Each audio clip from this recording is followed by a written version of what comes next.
Tekið er fyrir 17. dagskrármálið fullgilding fríverslunarsamnings milli EFTA-ríkjanna og Filippseyja, stjórnartillaga 263. mál á þingskjali 365, fyrri umræða. Til máls tekur hæstv. Utanríkisráðherra Guðlaugur Þór Þórðarson.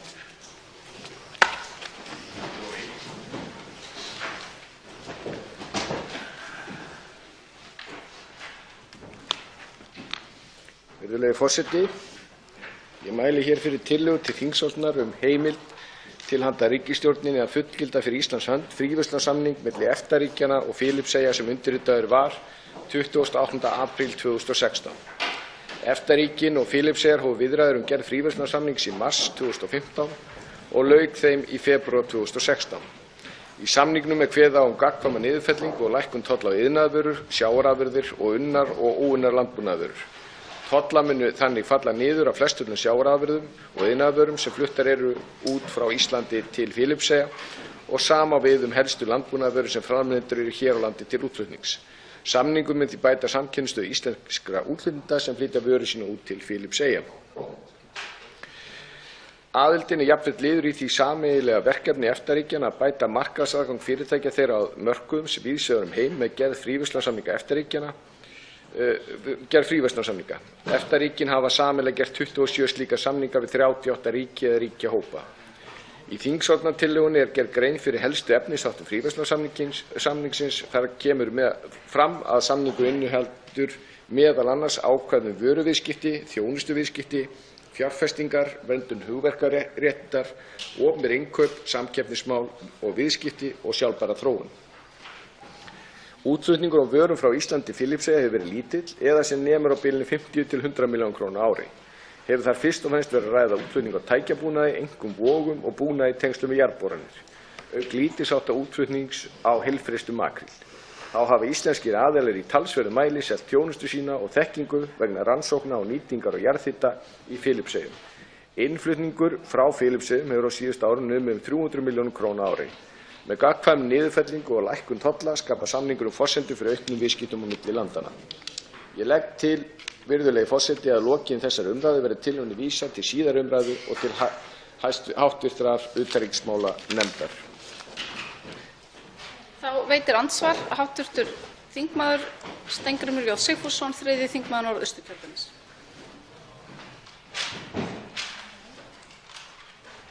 Frú forseti, það er sjálfsögðu ekkert nema gott það að segja að það bætist enn í sarpinn af fríverslunarsamningum sem EFTA-ríkin hafa verið dugleg að gera og almennt yfirleitt ekkert nema gott það að segja, en það er þó hefðbundið við þessar aðstæður og hefur áður borið upp á við sambærilegar aðstæður að spyrja samskipti viðræðu aðila eða samningsaðila á sviði mannréttindamála. Þegar gerðir eru samningar af þessu tagi þá hefur nú verið ætlast til þess að menn héldu þeim til haga í samskiptum af þessu tagi og gjarnan þá að minnsta kosti lagðar niður bókanir eða gengið með einhverjum hætti frá því og gert sýnilegt að þau mál hafi verið tekin upp. Og ég held að ég þurfi ekkert að fara nánar út í það til hvers ég að vísa þessar mundir eins og ástætt í þeim efnum á Filippseyjum. Ég spyrja hæstv. Utanríkisráðherra það hvernig var þessum málum fyrir komið á þessu sinni, tók EFTA-ríkin upp fyrir sitt leyti stöðu mannréttindamála og var það afgreitt með einhverjum hætti í viðræðunum. Þá svar andsvari hæstv. Utanríkisráðherra Guðlaugur Þór Þórðarson. Virðulegi forseti, ég þakka hv. þingmanni fyrir fyrirspurnina og vissulega hefur versnandi ástand mannréttindamála á Filippseyjum að undanförnu valdið okkur áhyggjum. Rodrigo Duterte tók við völdum sem forseti Filippseyja í lok júní á síðasta ári, eða 2 mánuðum eftir að fríverslunarsamningurinn EFTA og Filippseyja var undirritaður. Og það er alveg rétt að taka það fram að af hálfu EFTA-ríkjanna hefur verið áhersla að hafa inni í fríverslunarsamningnum EFTA-ákvæði lúta vernd mannréttinda. Og í samræmi við það í formálsorðum samningsins við Filippseyjar áréttuð skuldbinding ríkjanna að styðja við lýðræði, réttarreglur, mannréttindi og mannfrelsi í samræmi við ákvæði sáttmála Sameinuðu þjóðanna og mannréttindayfirlýsingu Sameinuðu þjóðanna. Og þá er rétt að upplýsa í þessu sambandi að ég gagnrýndi stjórnvöld Filippseyja og Duterte forseta harkalega á vettvangi mannréttindaráðs Sameinuðu þjóðanna í febrúarmánuði síðastliðnum. Þeirri gagnrýni hefur síðan fylgt eftir að embættismönnum ráðuneytisins á vettvangi mannréttindaráðsins.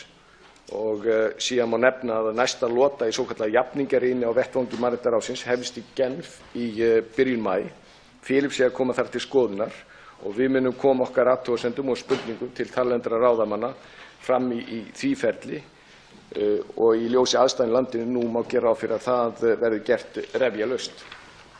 Þá veitir andsvar að nýju hv. 3. þingmaður Norðausturkjördæmis, Steingrímur J. Sigfússon. Já, frú forseti, ég þakka hæstv. Ráðherra fyrir þessar upplýsingar. Mér finnst ástæða til að kalla þetta fram hér við fyrstu umræðuna úr því að ráðherra kom ekki sérstaklega inn á þetta í framsöguræðu sinni sem var vissulega stutt. Og þetta er gott svo langt sem það nær, en spurningin er hvort menn láta þar við sitja og þó að þetta standi svona af sér í tíma að menn hafi unnið að samningagerðinni áður en að núverandi valdhafar komust þarna að köttlunum sem hafa farið náttúrulega gengið fram af heimsbyggðinni með hegðun sinni. Þá er auðvitað eftir sú spurning hvort að það sé sjálfgefið að fullgilda samninginn við þessar aðstæður eða hvort að það kunni að vera rök til þess að setja hann einhver leyti á ís eða doka við í þeim efnum. Fyrst og fremst þá með það í huga að reyna að ná árangri og skapa aukinn þrýsting. Framundir þetta virðist nú nefndur Duarte ekki hafa gert mikið með það sem alþjóðasamfélagið hefur haft út á hann að setja og sýnt heimsbyggðinni fingurinn.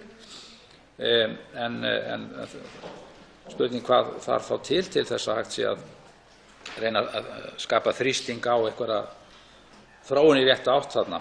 En ég þakka hæstv. Ráðherra fyrir og tel það auðvitað gott að það sé upplýst að menn hafi ekki gleymt mannréttindamálunum í þessari umferð og það séu hefðbundin ákvæði inn í inngangsorðum samningsins og allt það og sömuleiðis ágætt að ráðherra hafi notað tækifæri síðan til þess að vekja athygli á ástandinu þarna í krafti embættis síns.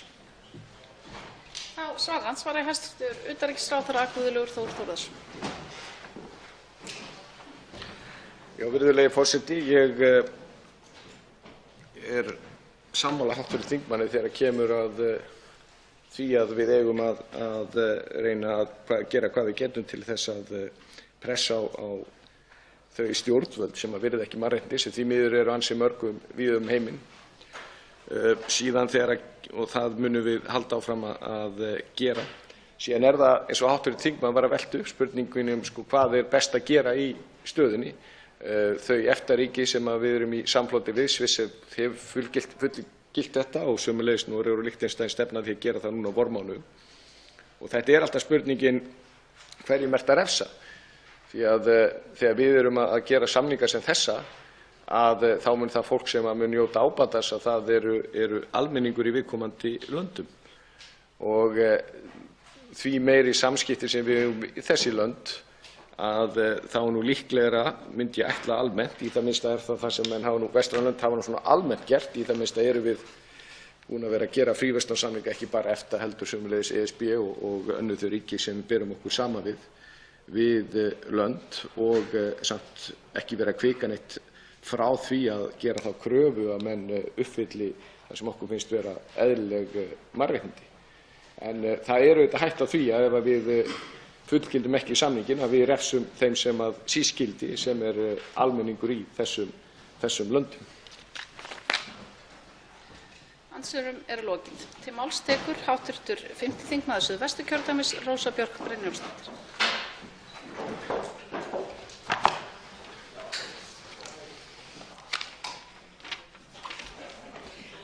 Frú forseti, við fjöllum hér fullgildingu fríverslunarsamnings milli EFTA-ríkjanna og Filippseyja sem var undirritaður 28. apríl 2016 í Bern í Sviss. Aðeins nokkrum vikum síðar, eða 30. júní sama ár, tók við embætti forseta Filippseyjamaður að nafni Rodrigo Duterte. Hann hafði áður starfað sem borgarstjóri Davao-borgar í heil 22 ár og unnið sér orðspor sem ötull og kraftmikill talsmaður gegn eiturlyfjasölum og öðru fólki tengdum þeim ósóma. Svo kraftmikill var hann í að ganga hart fram sem borgarstjóri gegn þessari eiturlyfjavá að undir hans verndarvæng áttu sér stað, samkvæmt tölulegum upplýsingum mannréttindasamtaka, dráp á 1400 eiturlyfjaneytendum, götubörnum og smáglæpunum, án dóms og laga.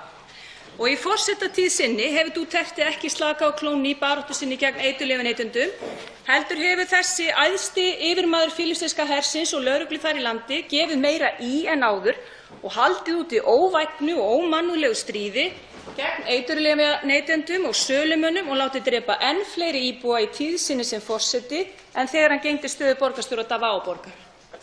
Alls höfðu mannréttindasamtökin Human Rights Watch og mannréttindasamtök á Filippseyjum skráð dráp á 4.800 íbúum í forsetatíð Duterte á síðasta ári sem eru rakin beint til lögregluliðs forsetans eða sérsveita á hans vegum. 4.800 mann sem búið var að drepa án dóms og laga á rúmum 2 mánuðum valdatíðar Duterte á forsetastóli, með hans leyfi og að hans skipun. Ástæðan fyrir því að þessi hræðilegu morð og aftökur á borgurum landsins hafa verið leyfð af hálfu forseta Filippseyja, lögregluyfirvalda og herja hans er einföld. Hann lofaði því statt og stöðugt í kosningabaráttu sinni að lögregluyfirvöld undir hans stjórn ættu að drepa alla þá með köldu blóði sem væru grunaðir um eiturlyfjasölu eða eiturlyfjaneytendur. Fyrstu vikurnar í embætti sínu ítrekaði forsetinn þessi skilaboð. Þeir sem myndu stunda þessi dráp fyrir forsetann myndu ekki vera dæmdir fyrir manndráp. Og dómstólar landsins hafa verið vanmáttugur gagnvart forsetanum. Forsetanum sem lætur drepa fólk á götum úti heima hjá sér án dóms og laga. Drepa borgara sem ekki höfðu hlotið dóm og refsingu. Heldur drepnir með köldu blóði í boði forseta landsins. Þann 18. ágúst 2016, aðeins 1,5 mánuði eftir að Duterte tók við forsetaembætti Filippseyja, skoruðu Sameinuðu þjóðirnar og sérfræðingar innan samtakanna í mannréttindum á stjórnvöld í Filippseyjum að virða laga- og réttarkerfi í landinu og láta dæma afbrotamenn í eiturlyfjaglæpum í dómstólum landsins og þar með virða sjálfsögð og lögbundin mannréttindi fólks að vera dæmt fyrir dómstólum. Ekki með því að beita sig fyrir því að gengi og hópar byssumanna á vegum filippseyskra stjórnvalda léku lausum hala á götum úti og dreptu fólk sem kallast á mannamáli aftökur. Og þær aftökur án dóms og laga fara ennþá fram á íbúum Filippseyja, virðulegur forseti.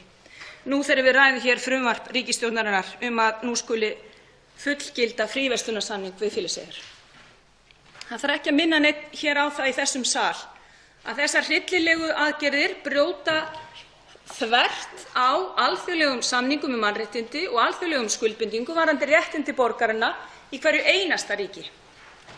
En viðbrögð Duterte forseta við orðum og hvatningu Sameinuðu þjóðanna til hans að virða lög og dómstóla voru þau að hóta því einfaldlega að draga Filippseyjar úr Sameinuðu þjóðunum og vanvirða þar með þær alþjóðaskuldbindingar sem landið er aðili að.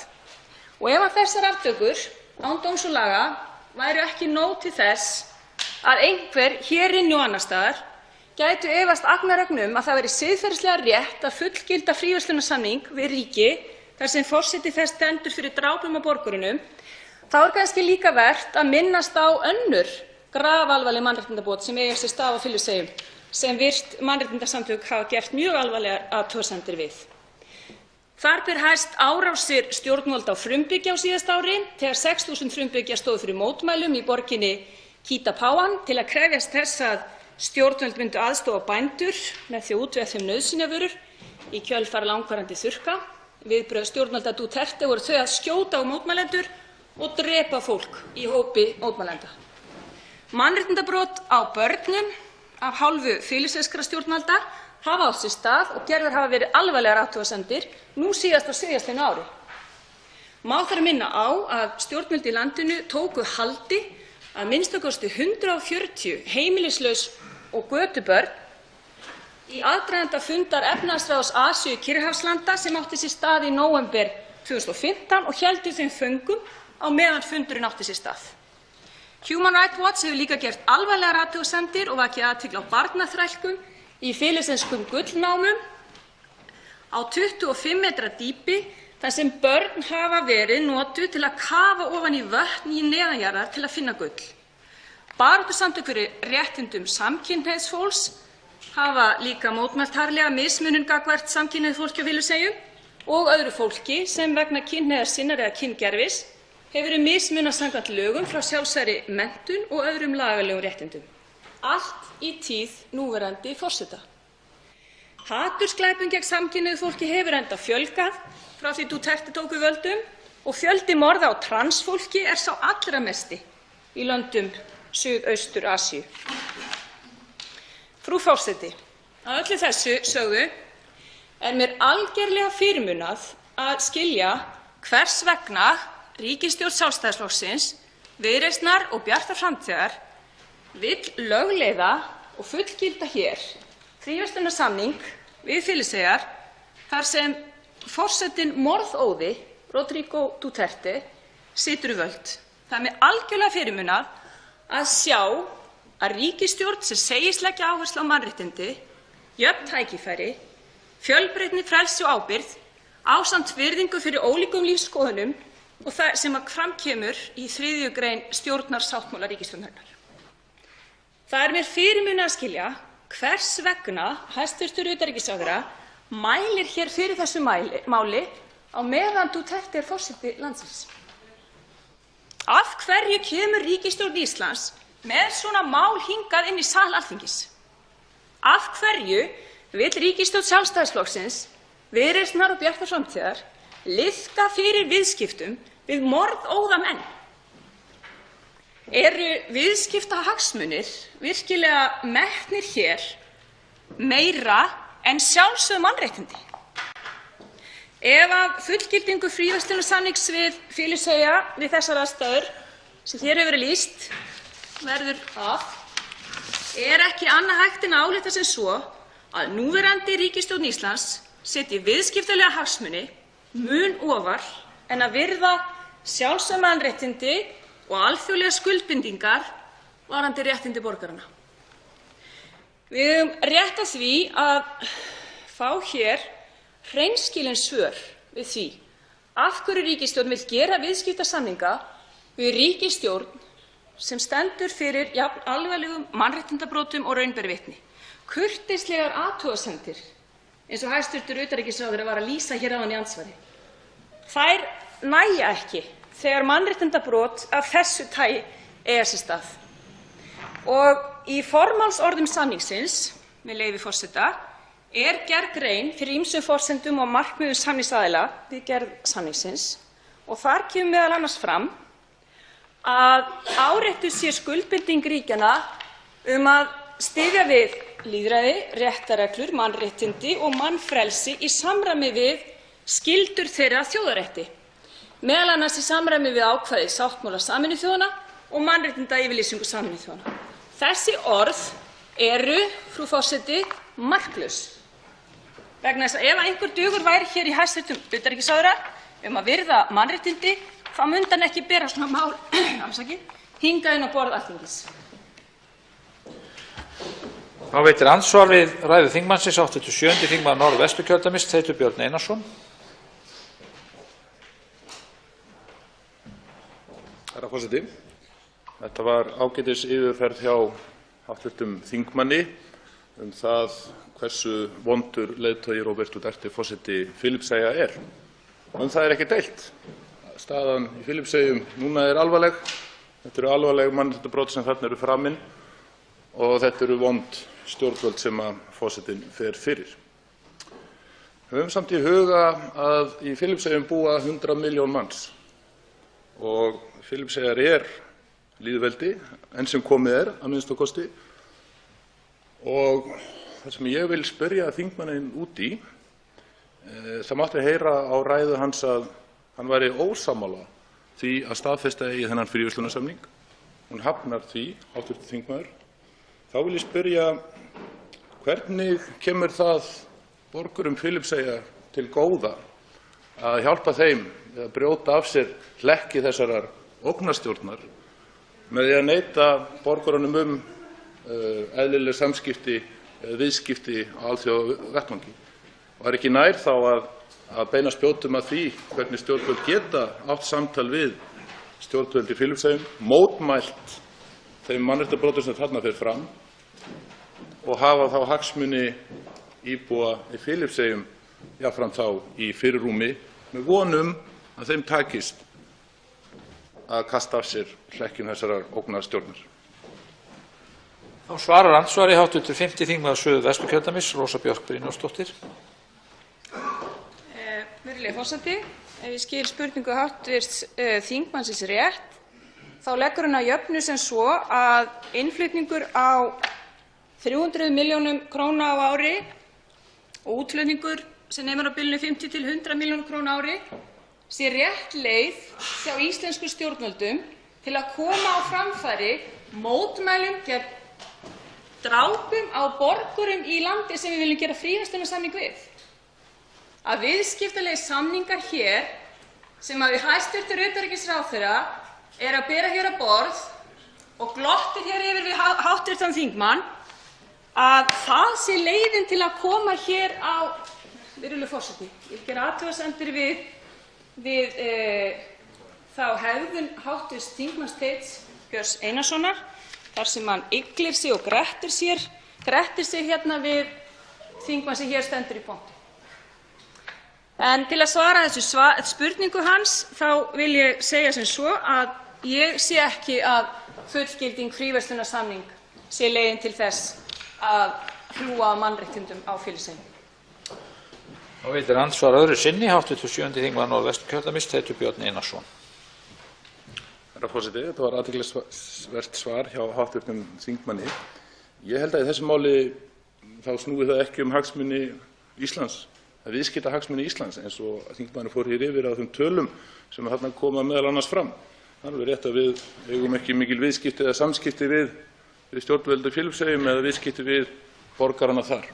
En spurningin mín var engu að síður sú, með því að neita því að staðfesta þennan fríverslunarsamning EFTA-ríkjanna, hvernig það hjálpar íbúum Filippseyja að losna við þessi vondu stjórnvöld.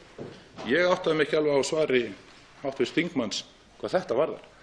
Er þingmaður þeirrar skoðunar að við eigum að flokka ríki heimsins allt eftir því hvað séu vond stjórnvöld eða góð stjórnvöld og hætta samskiptum við borgara slíkra ríkja, hætta fríverslun?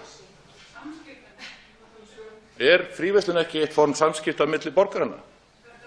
Er það ekki tæki meðal annars jafnvel stór hluta þessara 100 milljóna manna sem búa í Filippseyjum, meðal annars sem tæki til þess að styrkja sína borgarastétt og losna þannig við þessi vondu stjórnvöld?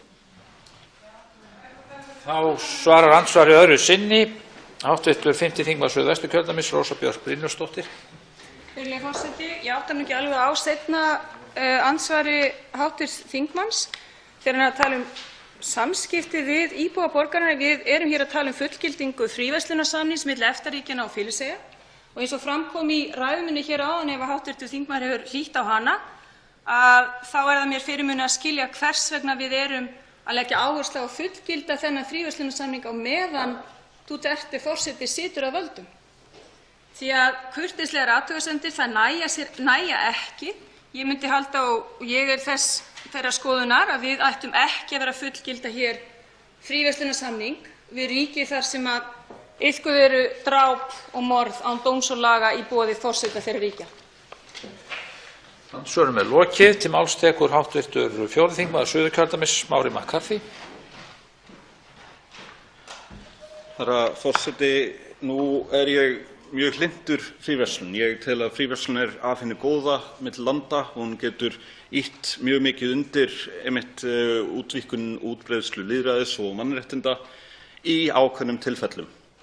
Það ekki af ástæðulausu sem að fríverslunarsamningar eins og sá sem til umræðu hér í dag milli EFTA-ríkjanna og Filippseyja innihalda ákvæði á borð við hér í formálunum, með leyfi forseta, að löndin árétti þá skuldbindingu sína að styðja við lýðræði, réttarreglur, mannréttindi og mannfrelsi í samræmi við skyldur sínar að þjóðarétti, meðal annars eins og kemur fram í sáttmála Sameinuðu þjóðanna og mannréttindayfirlýsingu Sameinuðu þjóðanna.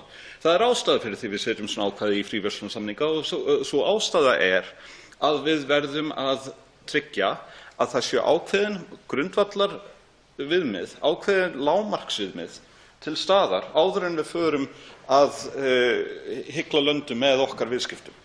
Það ekki þannig að viðskipti Íslands muni ráða för og stjórna því hvernig niðurstaðan verður í Filippseyjum. Við vitum alveg að það sem í gangi í Filippseyjum mun vera algjörlega óbreytt hvort sem við samþykkjum samning eða ekki. En við höfum hérna tækifæri til þess að segja að við ætlum að senda ákveðin skilaboð. Og þau skilaboð eiga að vera þau að lönd sem hafa ekki uppfyllt grundvallar mannréttindi með viðunandi hætti, þau fá ekki að stunda fríverslun við okkur fyrr en þau hafa bætt sitt ráð. Nú held ég, hafandi komið til Filippseyja sjálfur og hafandi kynnst góðu fólki í því landi, þá veit ég vel að það er margt gott í því landi og það er margt sem er hægt að bæta einmitt með aukinni fríverslun. En ástandið stjórnmálalega í Filippseyjum í augnablikinu er algjörlega óásættanlegt. Og við sjáum það meðal annars í því að bara í gær, 24. apríl síðastliðinn, þá var send inn 77 blaðsíðna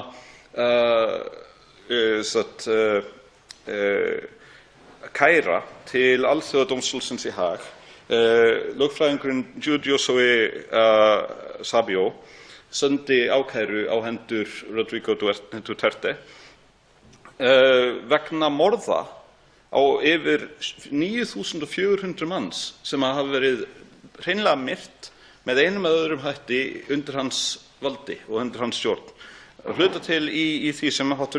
þingmaður Rósa Björk Brynjólfsdóttir rakti hér áðan, að þarna er að ræða ítrekuð og alvarleg brot á mannréttindum og við eigum ekki sem sjálfstætt ríki sem lítur á mannréttindi sem mjög mikilvægan þátt í hönnun samfélagsins að sætta okkur við þá, vera þáttakendur í því að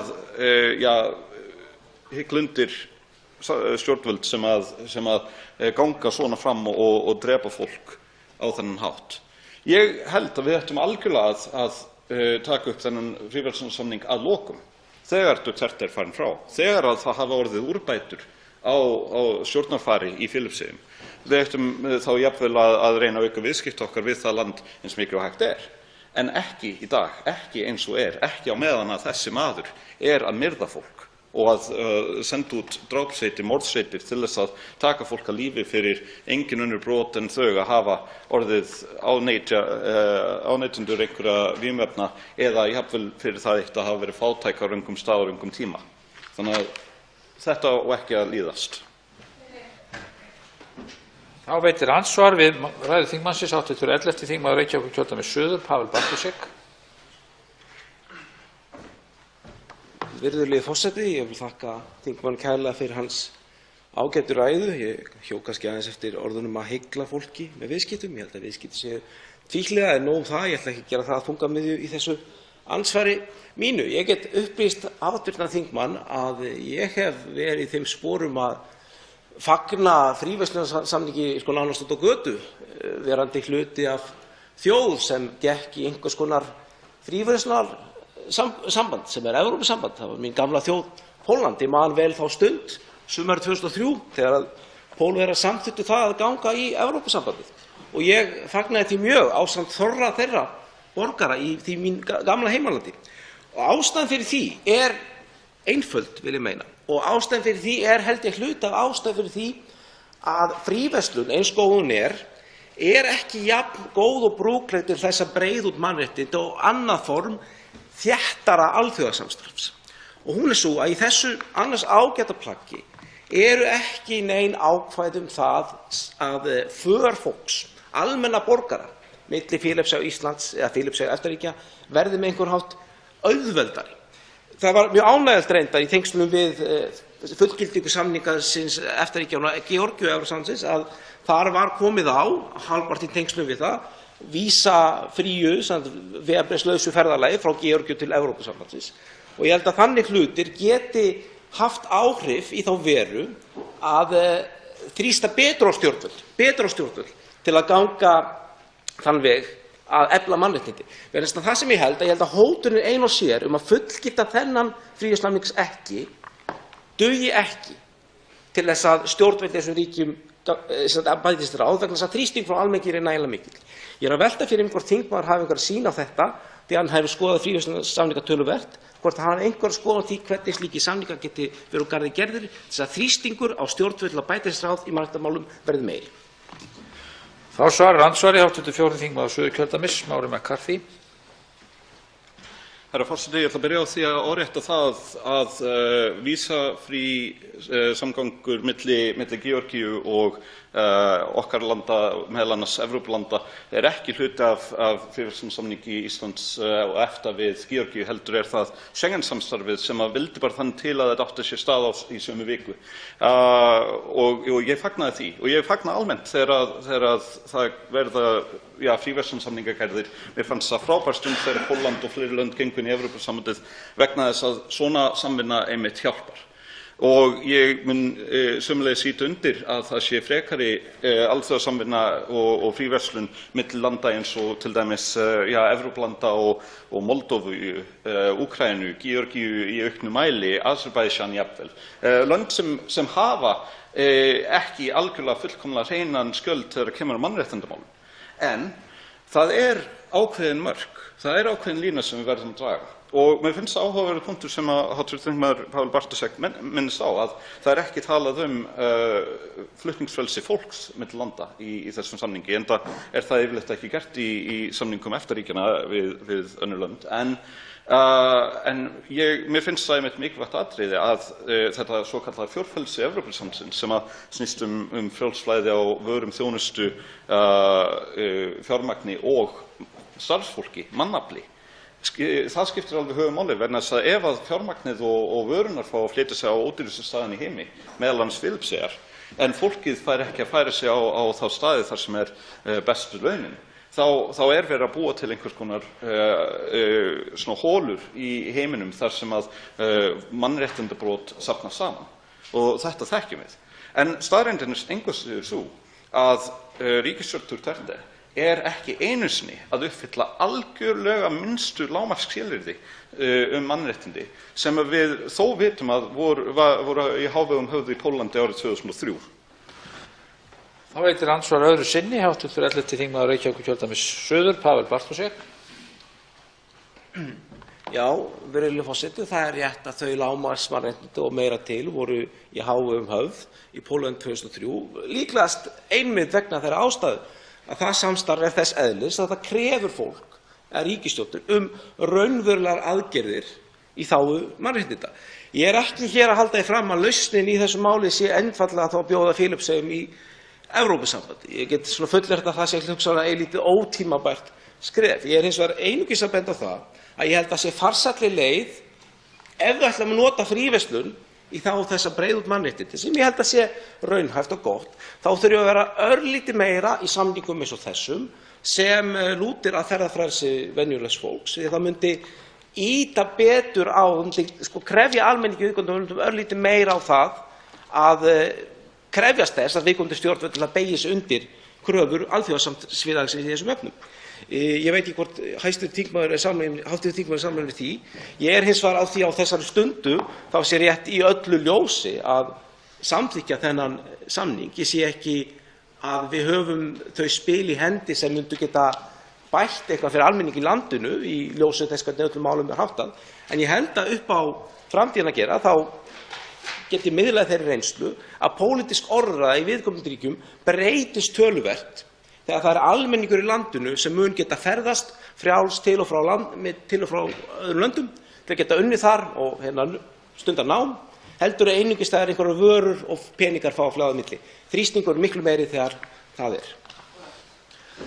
Og svarar andsvari öðru sinni hv. 4. þingmaður Suðurkjördæmis, Smári McCarthy. Herra forseti, ég væri svo sem sammála þessu ef við værum með einhvers konar ákvæði í þessum samningi að það væru einhvers konar takmarkanir á eðli samningsins ef að stórfelld mannréttindabrot kæmust upp, eins og við erum til dæmis með í ákveðnum öðrum samningum. Það til dæmis þekkist í stofnsáttmála Evrópuráðs að það hægt að setja lönd í tímabundið bann. Þetta eitthvað sem við ættum í rauninni að vera að skoða gagnvart löndum eins og Rússlandi í augnablikinu, jafnvel Azerbaijan, fyrir einmitt stórfelld mannréttindabrot. En sjáðu til, nú erum við einmitt með viðskiptaþvinganir gegn Rússlandi í augnablikinu og samt hefur Vladimir Putin, þrátt fyrir að vera algjör fantur og bara ekki góður maður, hann hefur ekki verið orðið uppvís að því að drepa 9.400 manns, svo ég viti. Einhverju hundruðir, með sínum tilskipunum, jafnvel einhverjir þúsundir, en ekki með þessum blóðuga, hrottuga hætti sem Duterte hefur verið í. Værum við í þessum viðskiptaþvingunum nema út af því að það pólitískt heppilegt fyrir okkur? Og það ekki svolítið svona mótsagnakennt að við séum að segja, já, Filippseyjar, þær eru svo langt í burtu, þær skiptir kannski ekki máli, það er fínt að fara í fríverslun við þau vegna þess að það er svo einfalt. Vegna þess að morð á 9.400 mann sem í einhverju hæfilegri fjarlægð frá okkur og koma okkur ekki pólitískt við með þessum sama hætti, að það sé einhvern veginn ásættanlegt. Ég segi nei við því. Ég segi að við ættum að bíða með þennan viðskiptasamning, við ættum að bíða með þessa fríverslun og við ættum að nota þetta tækifæri til þess að senda þau skilaboð, og ég myndi helst vilja að hæstv. Utanríkisráðherra myndi koma þeim skilaboðum jafnvel mjög ókurteis að framfæri við filippínsk ríkisstjórnvöld að mannréttindabrot eru ekki ásættanleg. Þau hafa aldrei verið það og munu ekki vera það, og við ættum ekki að stunda fríverslun við lönd sem eru að fara þessa leið. Andsvörum er lokið. Til máls tekur hv. 3. þingmaður Reykjavíkurkjördæmis norður, Birgitta Jónsdóttir.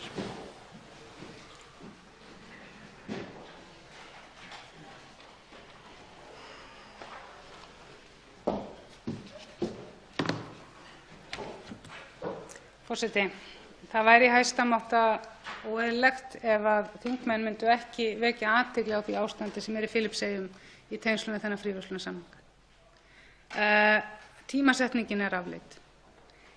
Ég var ein af mjög fáum þingmönnum sem greiddi ekki leið fyrir fríverslunarsamning, tvíhliða fríverslunarsamning við Kína, einmitt út í ég vissi að alveg sama hversu fallegur textinn var og hversu góð fyrirheitin voru að þrýsta á að mótmæla mannréttindabrotum í Kína, að það myndi ekki gerast. Og mér langar í því ljósi, út af því að því var haldið fram þegar sá fríverslunarsamningur var samþykktur að íslensk yfirvöld myndu beita sér fyrir því að mannréttindi yrðu virt, meðal annars í Tíbet, að mannréttindi yrðu virt gagnvart minnihlutahópum í Kína eins og Falun Gong og múslimum.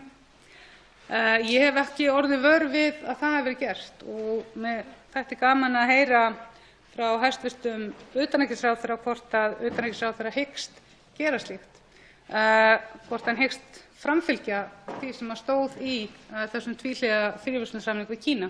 Og mig langar að segja ykkur ofurlitla sögu frá því fyrir það bil 2 vikum síðan. Þá var ég á fundi Alþjóðaþingmannasambandsins þar sem voru miklar umræður ályktun, mjög umdeilda ályktun sem þar á endanum var samþykkt, ályktun sem að Rússar meðal annars skrifuðu, og fjallaði að ekki væri heimilt að hafa afskipti að innri málum þjóðríkja, eins og til dæmis ábendingum mannréttindabrot. Ég sagði við kínversku fulltrúana sem voru að tala að þeir hefðu orðið fyrir miklum afskiptum af sínum innri veruleika í stjórnsýslu, að ég myndi það á 2 orð. Ég sagði, ég hef 2 orð fyrir ykkur. Ég hef Tíbet og ég hef Taívan. Þá brá svo við að þingmaðurinn frá Kína myndi mig á, fyrir framan alla eina, að Íslendingar hefðu gert fríverslunarsamning við Kína þar sem að Íslendingar viðurkenndu eitt Kína. Ég hef aldrei viðurkennt eitt Kína og útskýrði fyrir honum að ég hefði sagt nei við þessum fríverslunarsamning út af því að ég er meðvituð að allir þeir fríverslunarsamningar sem kínversk yfirvöld hafa tekið sér fyrir hendur að undirrita við ýmis lönd hafa verið þverbrotnir. Og þrátt fyrir að því hafi verið lofað ítrekað, meðal annars þegar að fulltrúar utanríkisráðuneytisins komu fyrir utanríkismálanefnd þegar var verið að fjalla þennan samning, að það yrði svo sannarlega gert allt sem í okkar valdi stendur til þess að þrýsta á að mannréttindi séu virt í Kína, þá hefur það ekkert verið gert síðan þessi samningur tók gildi, og mér finnst það mjög dapurlegt. Nú eru rökin þau að við ætlum á fordæmalausum tímum í Filippseyjum að gera fríverslunarsamning. Við ætlum að upphefja með því að gera þennan samning það ófremdarástand sem þar ríkir. Það bara þannig. 9.000 og eitthvað manneskjur hafa verið myrtar og það ekki eingöngu núna eftir að Duterte varð forseti sem að hann hefur staðið fyrir skipulögðum morðum á óbreyttum borgurum. Það var líka í þá tíð sem að hann var borgarstjóri. Þá meðal annars fyrirskipaði hann morð á blaðamönnum, pólitískum andstæðingum, þungaðri konu og ungabarni. Það svona fólk sem að við viljum rétta höndina? Þessi maður á ekki skilið og þeir sem að framfylgja hans voðastjórn ekki það skilið að við réttum þeim höndina í dag. Það ætti eftir á móti að vera fyrirheit frá okkur að rétta út höndina til Filippseyja þegar þau hafa losnað undan þessum morðhöfðingja. Og ég svo sem veit að þetta verður samþykkt eins og fríverslunarsamningurinn við Kína og því langar mig að skora á hæstv. Utanríkisráðherra að sýna með mjög afgerandi hætti að Íslendingum misbýður það sem að gerast í Filippseyjum. Ég myndi mjög gjarnan vilja að Alþingi myndi láta fylgja með í greinargerð frá utanríkismálanefnd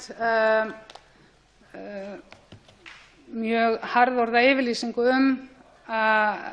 hvernig almennir borgarar og sérlega veikt fólk eins og fíklar eru í lífshættu og hversu margir hafa verið drepnir og þessi morð alda ekkert búin. Í gær kemur fram að Duterte hafi nú sagt að hann ætlaði að vera 50 sinnum illskeyttari en íslamistar sem voru með hryðjuverkaárásir og hann sagði orðrétt: gefið mér edik og salt og ég borðaði þeim lifrina. Það ekki amalegt að eiga í viðskiptum við svona fólk. Við erum ekki að gera viðskiptasamning við þjóðina. Við erum að gera viðskiptasamning við yfirvöld. Það þannig. Þannig að hættið að slá ryki í augu almennings hér í þingsal með því að halda því fram að við séum að bjarga þjóðinni í Filippseyjum, því góða fólki sem þar horfumst í augu við veruleikann. Þetta ekki rétti tíminn til þess að samþykkja viðskiptasamning við Filippseyjar. Þetta ekki rétti tíminn. Og ef að þetta verður samþykkt eins og ég geri ráð fyrir, þá bara skora ég á hæstv. Utanríkisráðherra, ég skora á hæstv. Utanríkisráðherra að beita sér fyrir því og segja á mjög berorðan hátt að svona stjórnarfar ekki eitthvað sem að við getum sætt okkur við og að við fordæmum þær aðfarir af sjúklingum sem eru í Filippseyjum. En ég vil jafnframt líka skora á hæstv. Utanríkisráðherra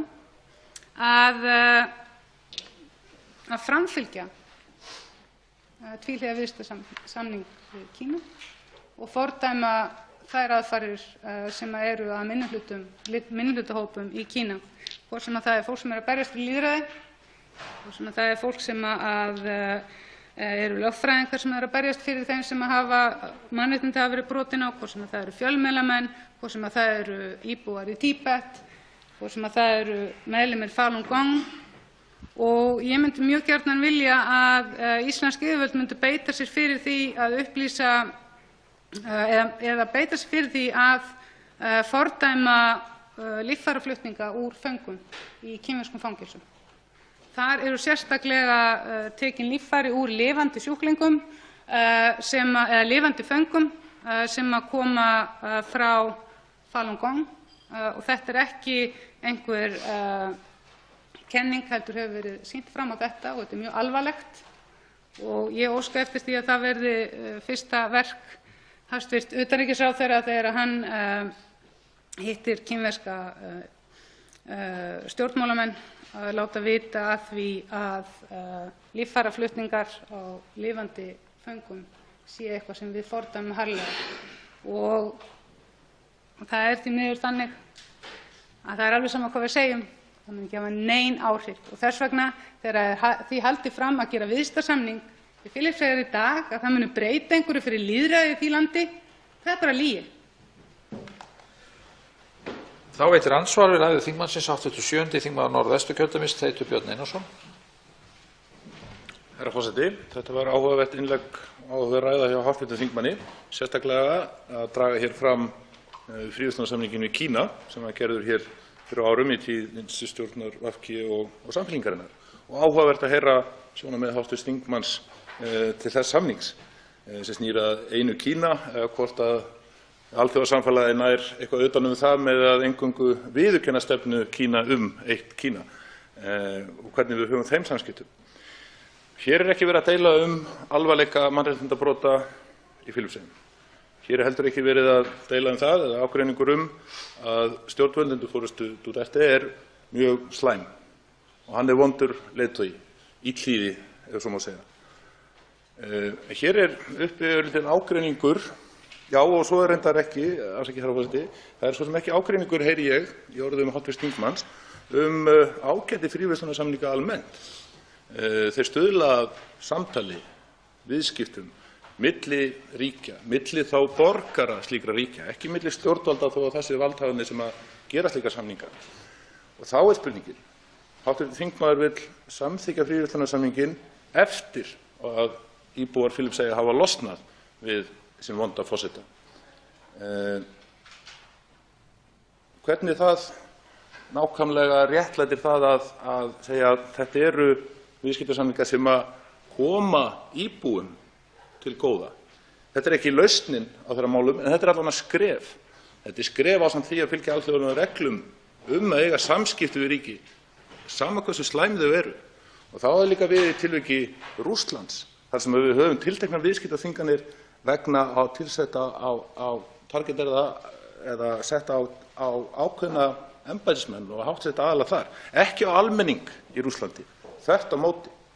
Og spyrja því hv. þingmann hvernig það getur saman að koma íbúum Filippseyja til góða að samþykkja ekki samningi núna heldur eftir að þau losna við stjórnvöld í Filippseyjum. Svarar andsvari hv. 3. þingmaður Reykjavíkurkjördæmis norður, Birgitta Jónsdóttir.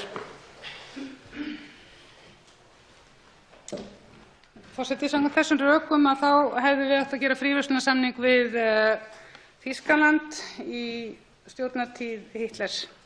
Það hefði komið á góðum samskiptum svona milli ríkjanna og hjálpað almenningi í Þýskalandi væntanlega. Frábært. Eigum við að fara að undirbúa fríverslunarsamning við Norður-Kóreu kannski? Mér finnst það alveg prýðisgóð hugmynd. Það hefur verið þannig í Rússlandi og Írak og fleiri löndum þar sem hafa verið viðskiptaþvinganir, þær bitna einmitt á almenningi en ekki þeim sem að halda utan um kjötkatlarna í þeim löndum. Það er bara þannig. Að reyna að halda því fram að það komi almenningi í Filippseyjum eitthvað sérstaklega til góða að gera fríverslunarsamning í dag er auðvitað bara alveg fullkomin hresstun með fullri virðingu, forseti. Ég myndi segja að með því að gera þennan fríverslunarsamning núna þá erum við að viðurkenna stjórnarfari í Filippseyjum. Það er bara svo einfalt. En ég skora á hæstv. Utanríkisráðherra að byrja að undirbúa fríverslunarsamning við Norður-Kóreu því að það hlýtur að skapa rosalega góð tækifæri fyrir almenningi í Norður-Kóreu. Þá veitir andsvar öðru sinni hv. 7. þingmaður Norðvesturkjördæmis, Teitur Björn Einarsson. Herra forseti, ég held að það sé akkurat mikilvægt núna í ljósi ástandis að heimsmálum að reyna að ná samskiptum við stjórnvöld í Norður-Kóreu og opna á samtal og koma á þannig samskiptum, hvort sem það snýr að viðskiptum, frjálsri för fólks til mennta eða hvað það er, sérstaklega eins og í Norður-Kóreu eða annar staðar, til þess að losna undan slíkum harðstjórnum sem að gilda í þessu, sem að ráða ríkjum í þessum ríkjum. Það er mín afstaða í þessu máli. Ég tek alveg heils hugar undir áskorun þingmannsins til hv. utanríkisráðherra að íslensk stjórnvöld beri að mótmæla kröftulega þeim mannréttindabrotum sem eiga sér stað í Filippseyjum og eða í öðrum ríkjum. Jafnvel í Kína, út af einmitt Tíbet, þar sem við þá erum með fríverslunarsamning, eða mannréttindabrotum í Rússlandi, þar sem við viljum eiga í samskiptum við rússnesk stjórnvöld til þess að reyna að stuðla að eðlilegu samtali og samstarfi á alþjóðavettvangi einmitt í þágu mannréttinda og friðar og velmegunar íbúa allra. Þetta leiðir þá að spurningunni, að því við erum hér að ræða um fríverslunarsamninga. Mig langar að spyrja því hv. þingmann, er munur á fríverslunarsamningum sem koma tilteknum borgurum slíkra ríkja til góða, geta eflt efnahag þeirra og stöðu til þess að verja sig gegn yfirgangi vondra stjórnvalda. Hvort að hv. þingmaður telur að sömu sjónarmið ættu jafnvel við þegar er að ræða þróunaraðstoð. Ætti Ísland að hætta þróunaraðstoð ríkja þar sem óæskilegir harðstjórar ráða ríkjum? Er það sambærilegt eða ekki? Og ef það er ekki sambærilegt, að hvaða leyti er það ekki sambærilegt? Þá svarar andsvarið öðru sinni hv. 3. þingmaður Reykjavíkurkjördæmis norður, Birgitta Jónsdóttir. Forseti, að bera saman þróunarsamvinnu og viðskiptasamninga er náttúrulega alveg ótrúlega sérkennilegt og ég ætla ekki einu svona að svara þessu, þetta er svo út í hött. En það sem að mér finnst skipta máli er að þó svo að maður geri fríverslunarsamning og mótmæli einhverju, þá hafi þessi mótmæl engin áhrif. Því að það er engan afleiðingar. Þegar við erum búin að gera fríverslunarsamning, það eru engar afleiðingar. Við munum tvinna saman hagsmuni sem þýðir það að það er enn meiri ótti við að láta í okkur heyra ef að mannréttindi eru brotin. Það hefur bara sýnt sig ítrekað. Ég man eftir því þegar að Dalai Lama kom til Íslands að það voru mjög fáir sem vildu hitta Dalai Lama út af því að kínverska sendiráðið og kínversk yfirvöld höfðu hótað því að við myndum svo sannarlega finna fyrir því og íslensk yfirvöld og þjóðin öll ef að við myndum hitta Dalai Lama. Íslenski ráðamenn, þingmenn og forseti lýðveldisins. En ég vissi svo sem að það var ekki komin eitt fríverslunarsamningur, þess vegna gátum við bara gert það sem okkur sýndist og þeir voru á fullu í að vinna að þessum samning og vildu hann svo mikið að þeir myndi ekki gera neitt þó að ráðamenn landsins myndu hitta friðarhöfðingjann mikla. En það er þannig, og maður hefur séð það, þá þróun út um allt, að ef að það eru gerðir viðskiptasamningar við ríki sem eru undir ógnarstjórn, að þá verða hagsmunir miklir og raddirnar til þess að mótmæla slíkri ógnarstjórn verða veikari og yfirvöld beita sér ekki. Það er bara staðreynd. Maður þarf ekki annað en að horfa í kringum sig til þess að og fréttir síðustu áratugi til þess að validera þau rök. Og ég vil ítreka það að varðandi þróunarsamvinnu, að þróunarsamvinna er ekki á neinn hátt sambærileg viðskiptasamningum og það er fráleitt að stilla þessum hlutum saman á þennan hátt. Það er svona svipað eins og að stilla saman fátæku fólki á Íslandi og fólki sem að kallar eftir hæli hérlendis. Þetta eru órök. Andsvörum er lokið. Til máls tekur hv. 7. þingmaður Reykjavíkurkjördæmis suður, Gunnar Hrafn Jónsson.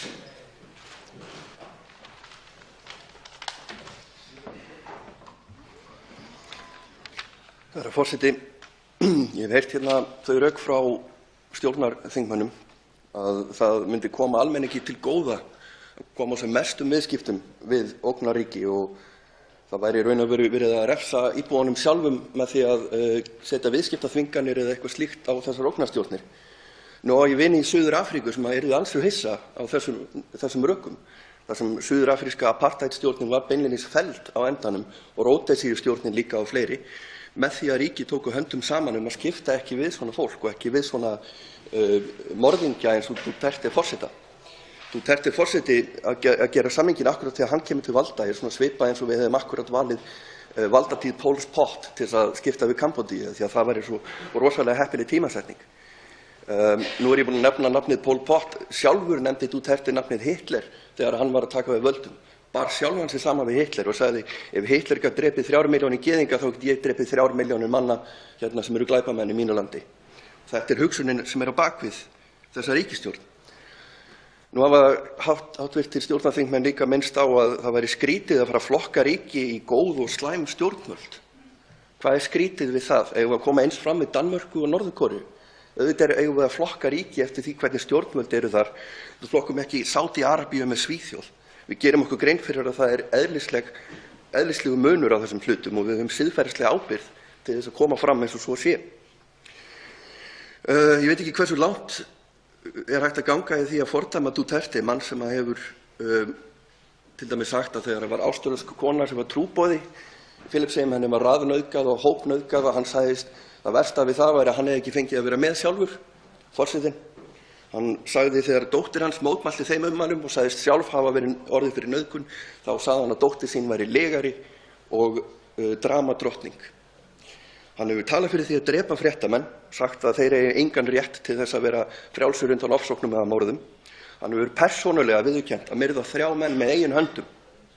Hann tók mann, fór með hann upp í þyrlu og hrinti honum persónulega út úr þyrlunni og þessu stærir hann sig af. Við erum ekki að tala um neitt umdeildan þjóðverðnis sinna einhver staðar sem að sumir segja sér til hægri og aðrir segja sér vitleysingu. Við erum að tala bara um kaldrifjaðan morðingja og hans stjórn og mér langar bara að lýsa yfir stuðningi við þær 100 milljónir manna sem búa í þessu skelfilega landi. Ég veit meðal annars einn mann sem var giftur Íslendingi sem nýlega féll frá og hann ætlaði að koma til Evrópu og sleppa og nú hann fastur á Filippseyjum. Ég segi því að lokum, frú forseti, herra forseti, með leyfi forseta, Mabuhay Pilipinas, lengi lifi Filippseyjar. Þá tekur til máls hv. 7. þingmaður Suðurkjördæmis, Ari Trausti Guðmundsson.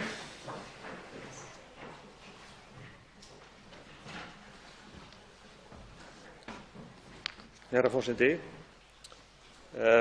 mér nú svolítið máli skylt að vil taka til máls vegna þess að ég varamaður í utanríkismálanefnd og hef haft áhuga á þessum málum og kynnt mér þau að sumu leyti. Það eru auðvitað tugir ríkja í heiminum þar sem eru stunduð mannréttindabrot, misgróf og þegar kemur að samskiptum við ríki þá eru þau, við skulum segja, viðkvæm eða flókin öllu heldur, það er kannski réttara orðalag. Og það er einmitt þess vegna sem að svona mörg orð hafa fallið hérna í salnum í dag, mjög óvænt. Ég nokkuð viss að hv. utanríkisráðherra hefur ekki búist við þessu endilega að hér yrðu miklar umræður fríverslunarsamning við Filippseyjar sem er til komin áður en að umræddur forseti tók völd að hluta til.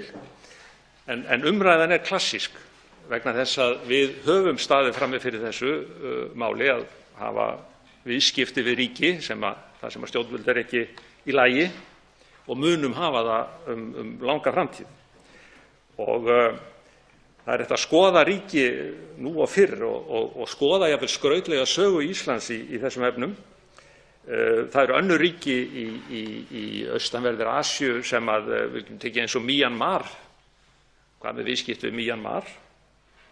Það sem eru mjög harðar ásóknir í garð minnihlutahópa. Við höfum verið í verulegum samskiptum á jarðhitasviði við Nicaragua og þar er pottur brotinn. Hvernig skyldi nú hafa gengið með Chile Pinochet á sínum tíma?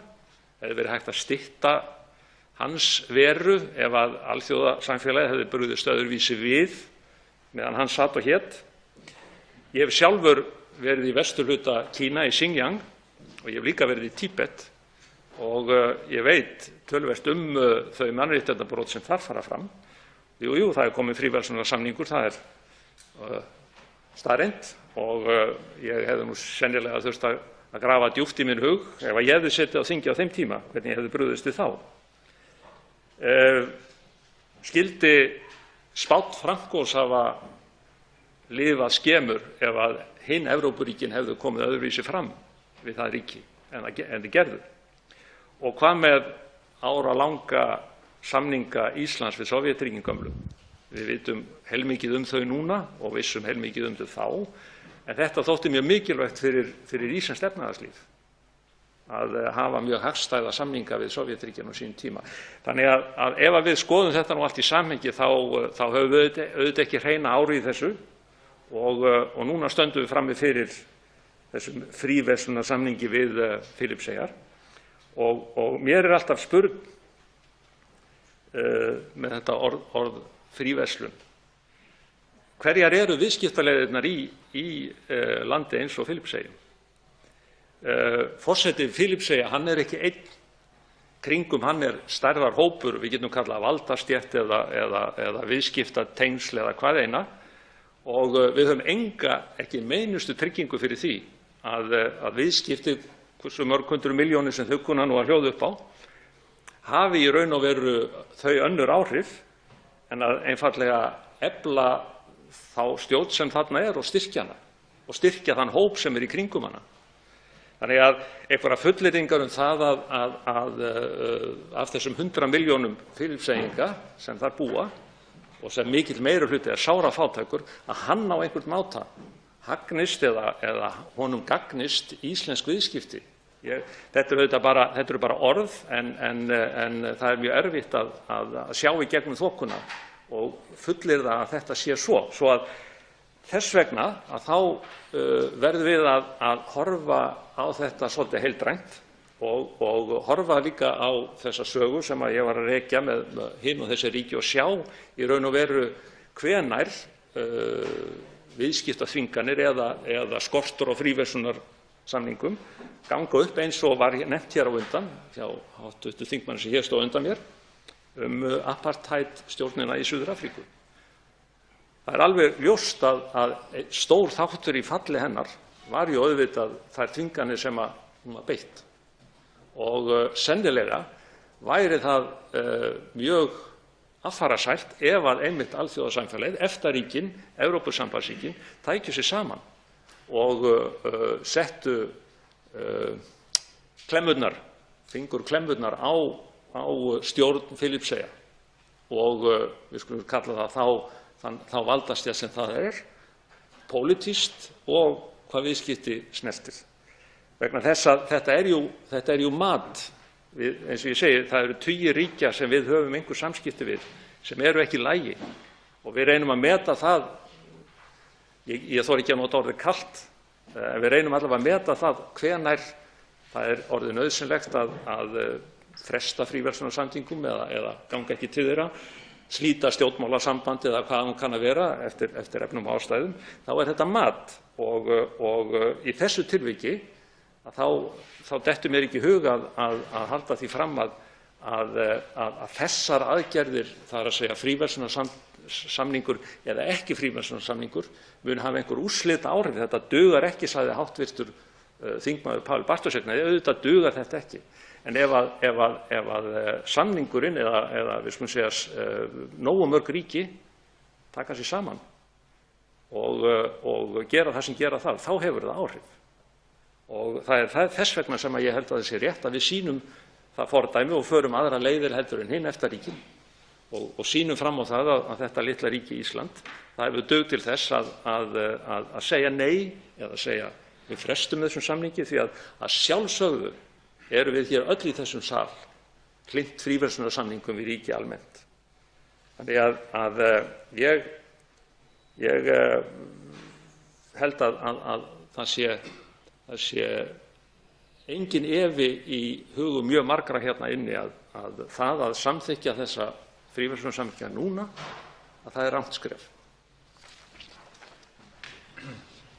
Þá veitir andsvar við ræðu þingmannsins hv. 8. þingmaður Reykjavíkurkjördæmis suður, Hildur Sverrisdóttir.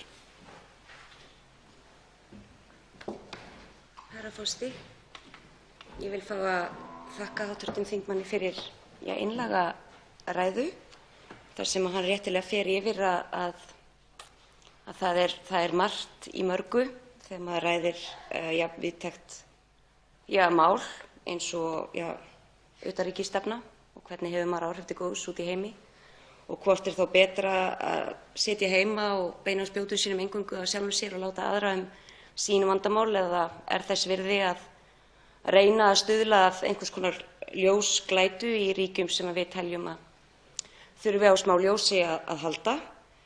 Utanríkisstefna Íslands hefur einblínt á hið síðarnefnda, að það sé skárri kostur að reyna með upplýsingu og umræðu og opnum samskiptum, og þar skipta viðskipti mjög miklu máli.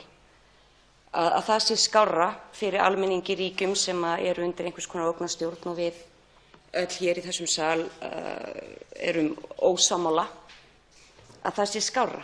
Og mig langaði aðeins að spyrja, og mér þykir heiðarlegt að hv. þingmaður hafi orðað sem svo að hann hefði orðið hugsi ef hann hefði verið þá þingmaður þeirrar ríkisstjórnar sem gerði fríverslunarsamning við Kína og hampaði þá einmitt að þrátt fyrir að allir viti öll þau mýmörg mannréttindabrot sem eiga sér stað þar, að þá sé slíkur fríverslunarsamningur skref í rétta átt í þá upplýsingar. Og þar sem þetta er mat, eins og þingmaðurinn orðaði réttilega, að þá langar mig að fá að spyrja hvað sakar að reyna ef að fríverslunarsamningur, þó var ekki nema bara eitt fyrirtæki sem verður til í kjölfarið. Það verður mögulega bara 10 manns sem fá þá vinnu sem þau hefðu annars ekki, sem eflast svona samfara því örlítið meiri kraft, örlítið meiri upplýsingu, örlítið meiri styrk í þeim ríkjum sem þurfa almennt meiri styrk. Hvað sakar það?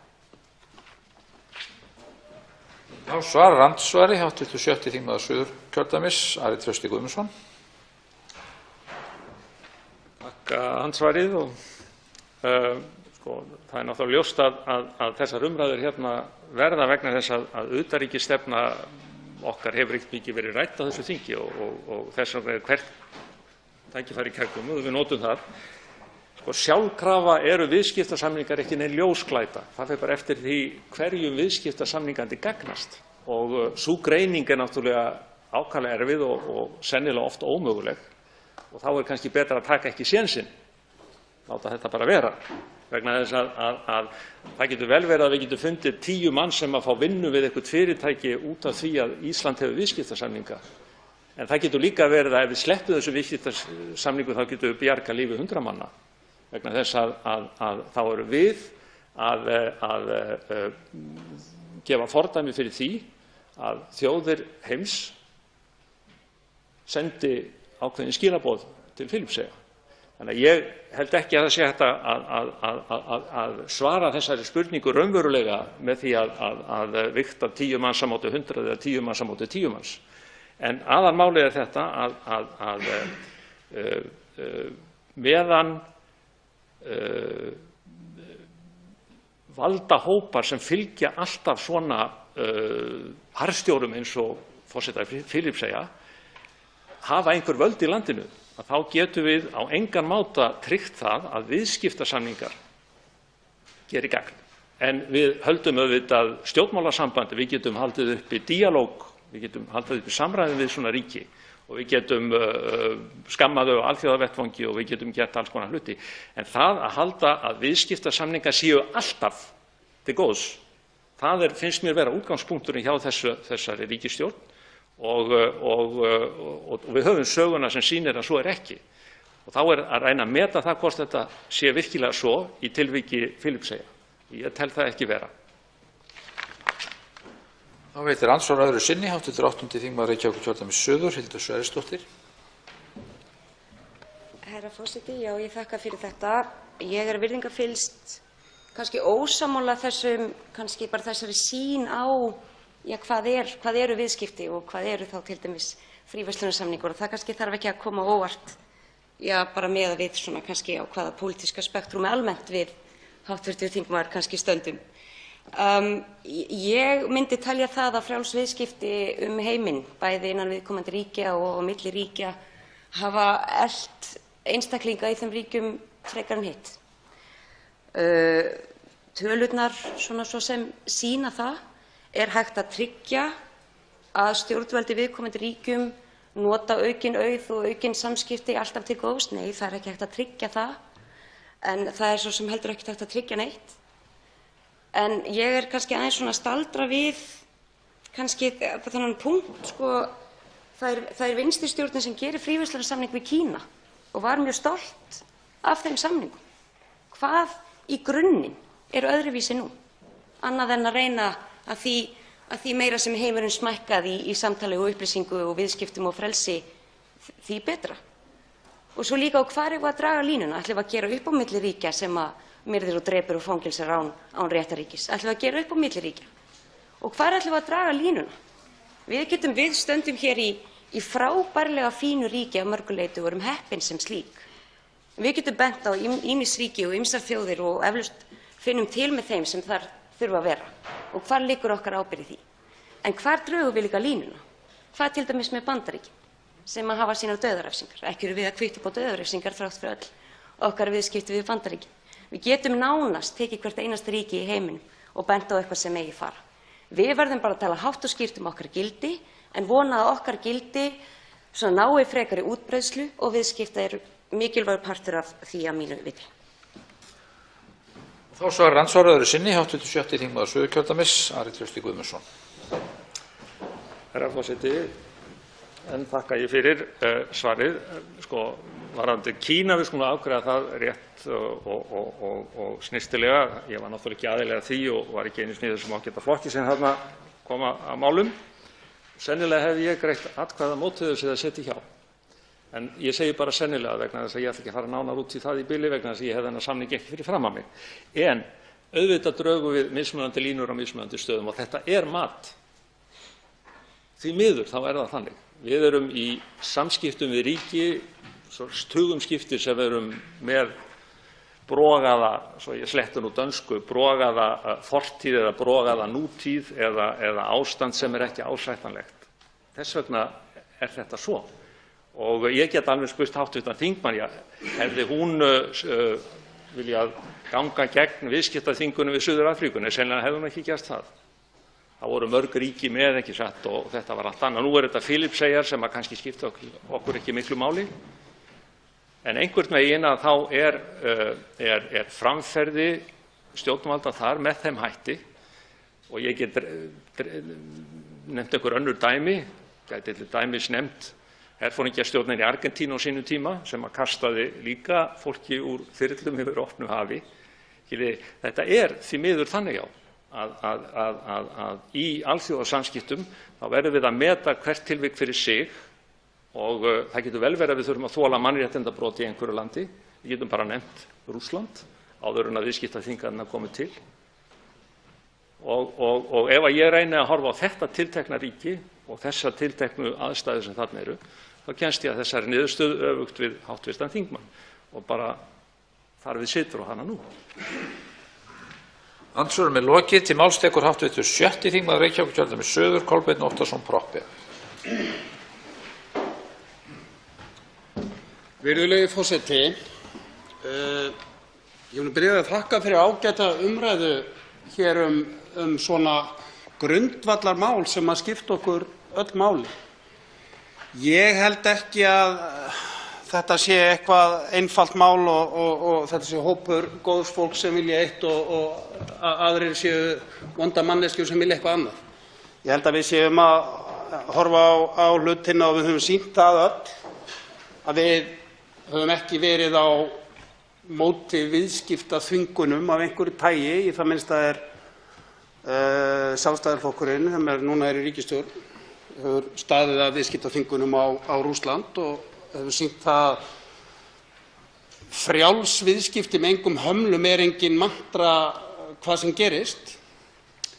Aðrir flokkar hafandi verið í ríkisstjórnum hafa staðið að ýmsum hlutum. Hér hefur verið farið ágætlega yfir það dæmi sem er nú oft nærtækt í umræðinni þegar kemur að viðskiptaþvingunum, af því að við erum bara með svart á hvítu dæmi að þær hafi virkað, sem er Suður-Afríka.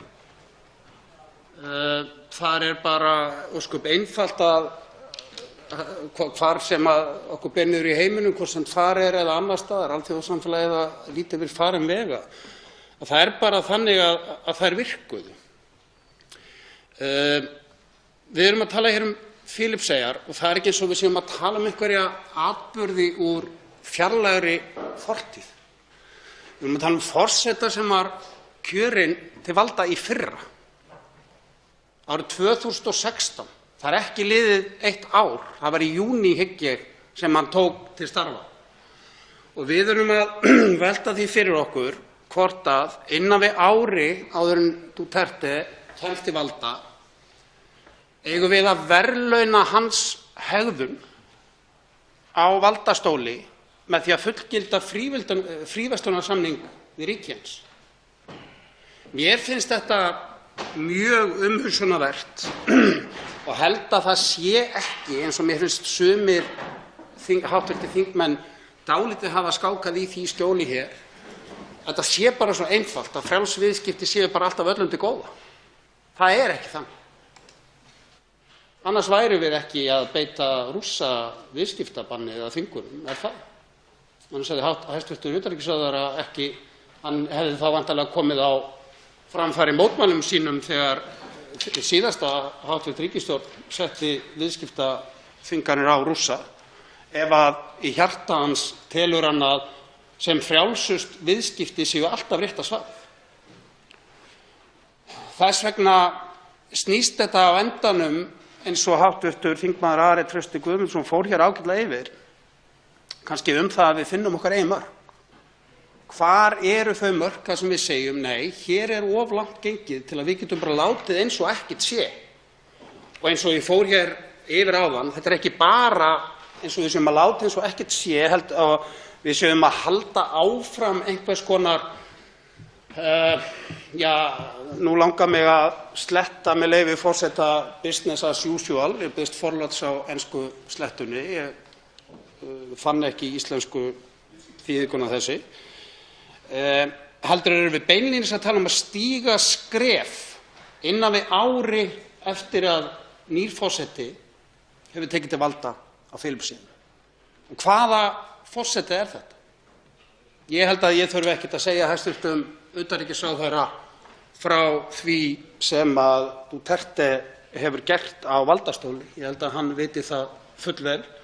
Hv. þingmaður Gunnar Örn Jónsson og fleiri hér áðan fóru ágætlega yfir það.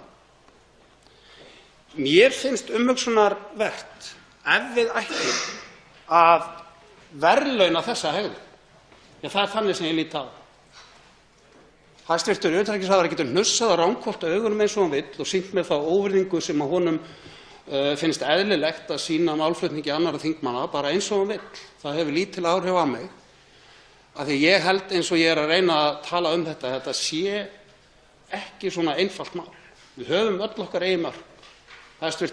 utanríkisráðherra hefur sýnt hver hans mörk eru gagnvart Rússlandi með því að styðja ríkisstjórn sem að setti viðskiptabann þar á. Ég virði þá skoðun hans. Ég virði líka þá skoðun hans að vilja gera þennan viðskiptasamning, þó ég telji að það sé ekki rétt. Ég held að hugmyndin á bak við það að aukin samskipti og viðskipti séu til góðs sé bara góð og falleg hugmynd. En ég held að hún sé ekki algild. Ég held að hún eigi ekki alltaf við. Ég held að ef við færum í gegnum söguna, hér hafa ýmsir verið tíndir til, þá myndum við hvert og eitt okkar geta fundið einhvern forráðamann ríkis sem að við segjum nei, við þennan mann hefðum við ekki samið. Hér hefur verið talað utanríkisstefnu Íslands og talað að hana skorti og ég tek undir það. Mér finnst það dálítill ljóður á ráði Íslands í gegnum árin og áratugina skortur á sjálfstæðri utanríkisstefnu. Við erum oft og tíðum, ef ekki oftast, með í einhverjum hópum, oft í gegnum NATO, sem við illu heilli erum ennþá í. Og þannig að við höfum verið svona, í staðinn fyrir að ryðja einhverja braut og vísa veg, verið takknýtingar með einhverjum öðrum. Ég hef þá trú, og við getum kalla það barnalega og einfalda sýn, að lítið land eins og Ísland geti haft mikilvægu hlutverki að gegna í heimsmálum, einmitt af því að það er lítið land og einmitt af því að það er lítið land eins og Ísland, tiltölulega einangrað út í ballarhafi, ekki með eigin her en hefur illu heilli boðið hingað erlendum herjum. Við gætum verið með sjálfstæða utanríkisstefnu mannúðar og friðar. Við gætum reynt að vera sá viti á alheimsvísu sem að friðarsúlan er okkur höfuðborgarbúum hér úti í Viðey á dimmum kvöldum og vetrarnóttum, ef við hefðum bein í nefinu til að vera það. Ég held ekki að viðskipti við Ísland skipti Duterte sérstaklega miklu máli. Ég held að þetta myndi ekki skilja milli feigs og ófeigs hvað það varðar, hvort að hann situr áfram við völdið ekki. Og ég held að það muni enginn úti í heimi lyfta brúnum yfir því að þessi fríverslunarsamningur yrði staðfestur hér á Íslandi. En hvernig getur lítið vopnlaus innan allra gæsalappa, þar sem við bjóðum nú erlendum vopnum hingað, þjóð láti rödd sína heyrast þannig að eftir verið tekið? Hver yrðu sterkustu skilaboðin sem mest möguleg áhrif gætu haft í þá veru að sýna alþjóðasamfélaginu fram á það að stjórnarhættir Dutertes séu ekki boðlegir? Það held ég að væri ef að þessi fríverslunarsamningur yrði ekki staðfestur. Ef þetta nú berast út allan heim að Ísland, þetta litla eyríki í norðrinu, hefði nú tekið þá sjálfstæðu ákvörðun að staðfesta ekki þennan samning. Og hver eru okkar markmið með þessum samningi? Hér hafa margir háttvirtir þingmenn talað það að skapa störf og ég veit ekki hvaða íslensku umsvif þar eru sem munu fylgja í kjölfar þessa samnings sem munu skapa störf þar. Það er eitthvað sem ég þekki einfaldlega ekki. En ef að markmiðin okkar eru líka, eins og sumir háttvirtir stjórnarliðar hafa hér talað að við ætlum að koma á mótmælum okkur á framfæri kröftugum leið.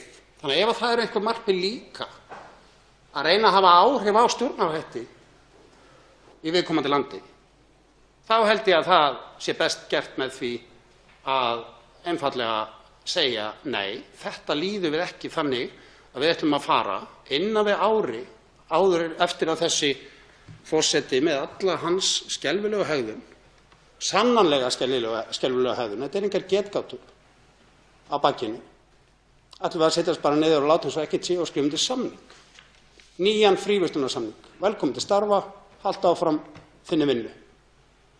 Ég held að við eigum að vera óhrædd við að láta rödd okkar heyrast og ekki bara í einhverjum mótmælum til hliðar við einhverja viðskiptagjörninga, heldur með gjörningunum sjálfum. Því að á endanum snýst þetta blessaða líf okkar það að vera góð hvert við annað. Það erum við hæstvirtur utanríkisráðherra sammála. Þá tekur til máls hv. 7. þingmaður Reykjavíkurkjördæmis norður, Björn Leví Gunnarsson.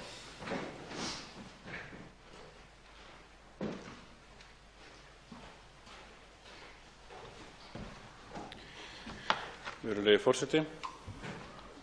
Í fríverslunarsamningnum stendur, með leyfi forseta, að þær þjóðir sem árétta þá skuldbindingu sína að styðja við lýðræði, réttarreglur, mannréttindi og mannfrelsi í samræmi við skyldur sínar að þjóðrétti, meðal annars eins og kemur fram í sáttmála Sameinuðu þjóðanna og mannréttindayfirlýsingu Sameinuðu þjóðanna.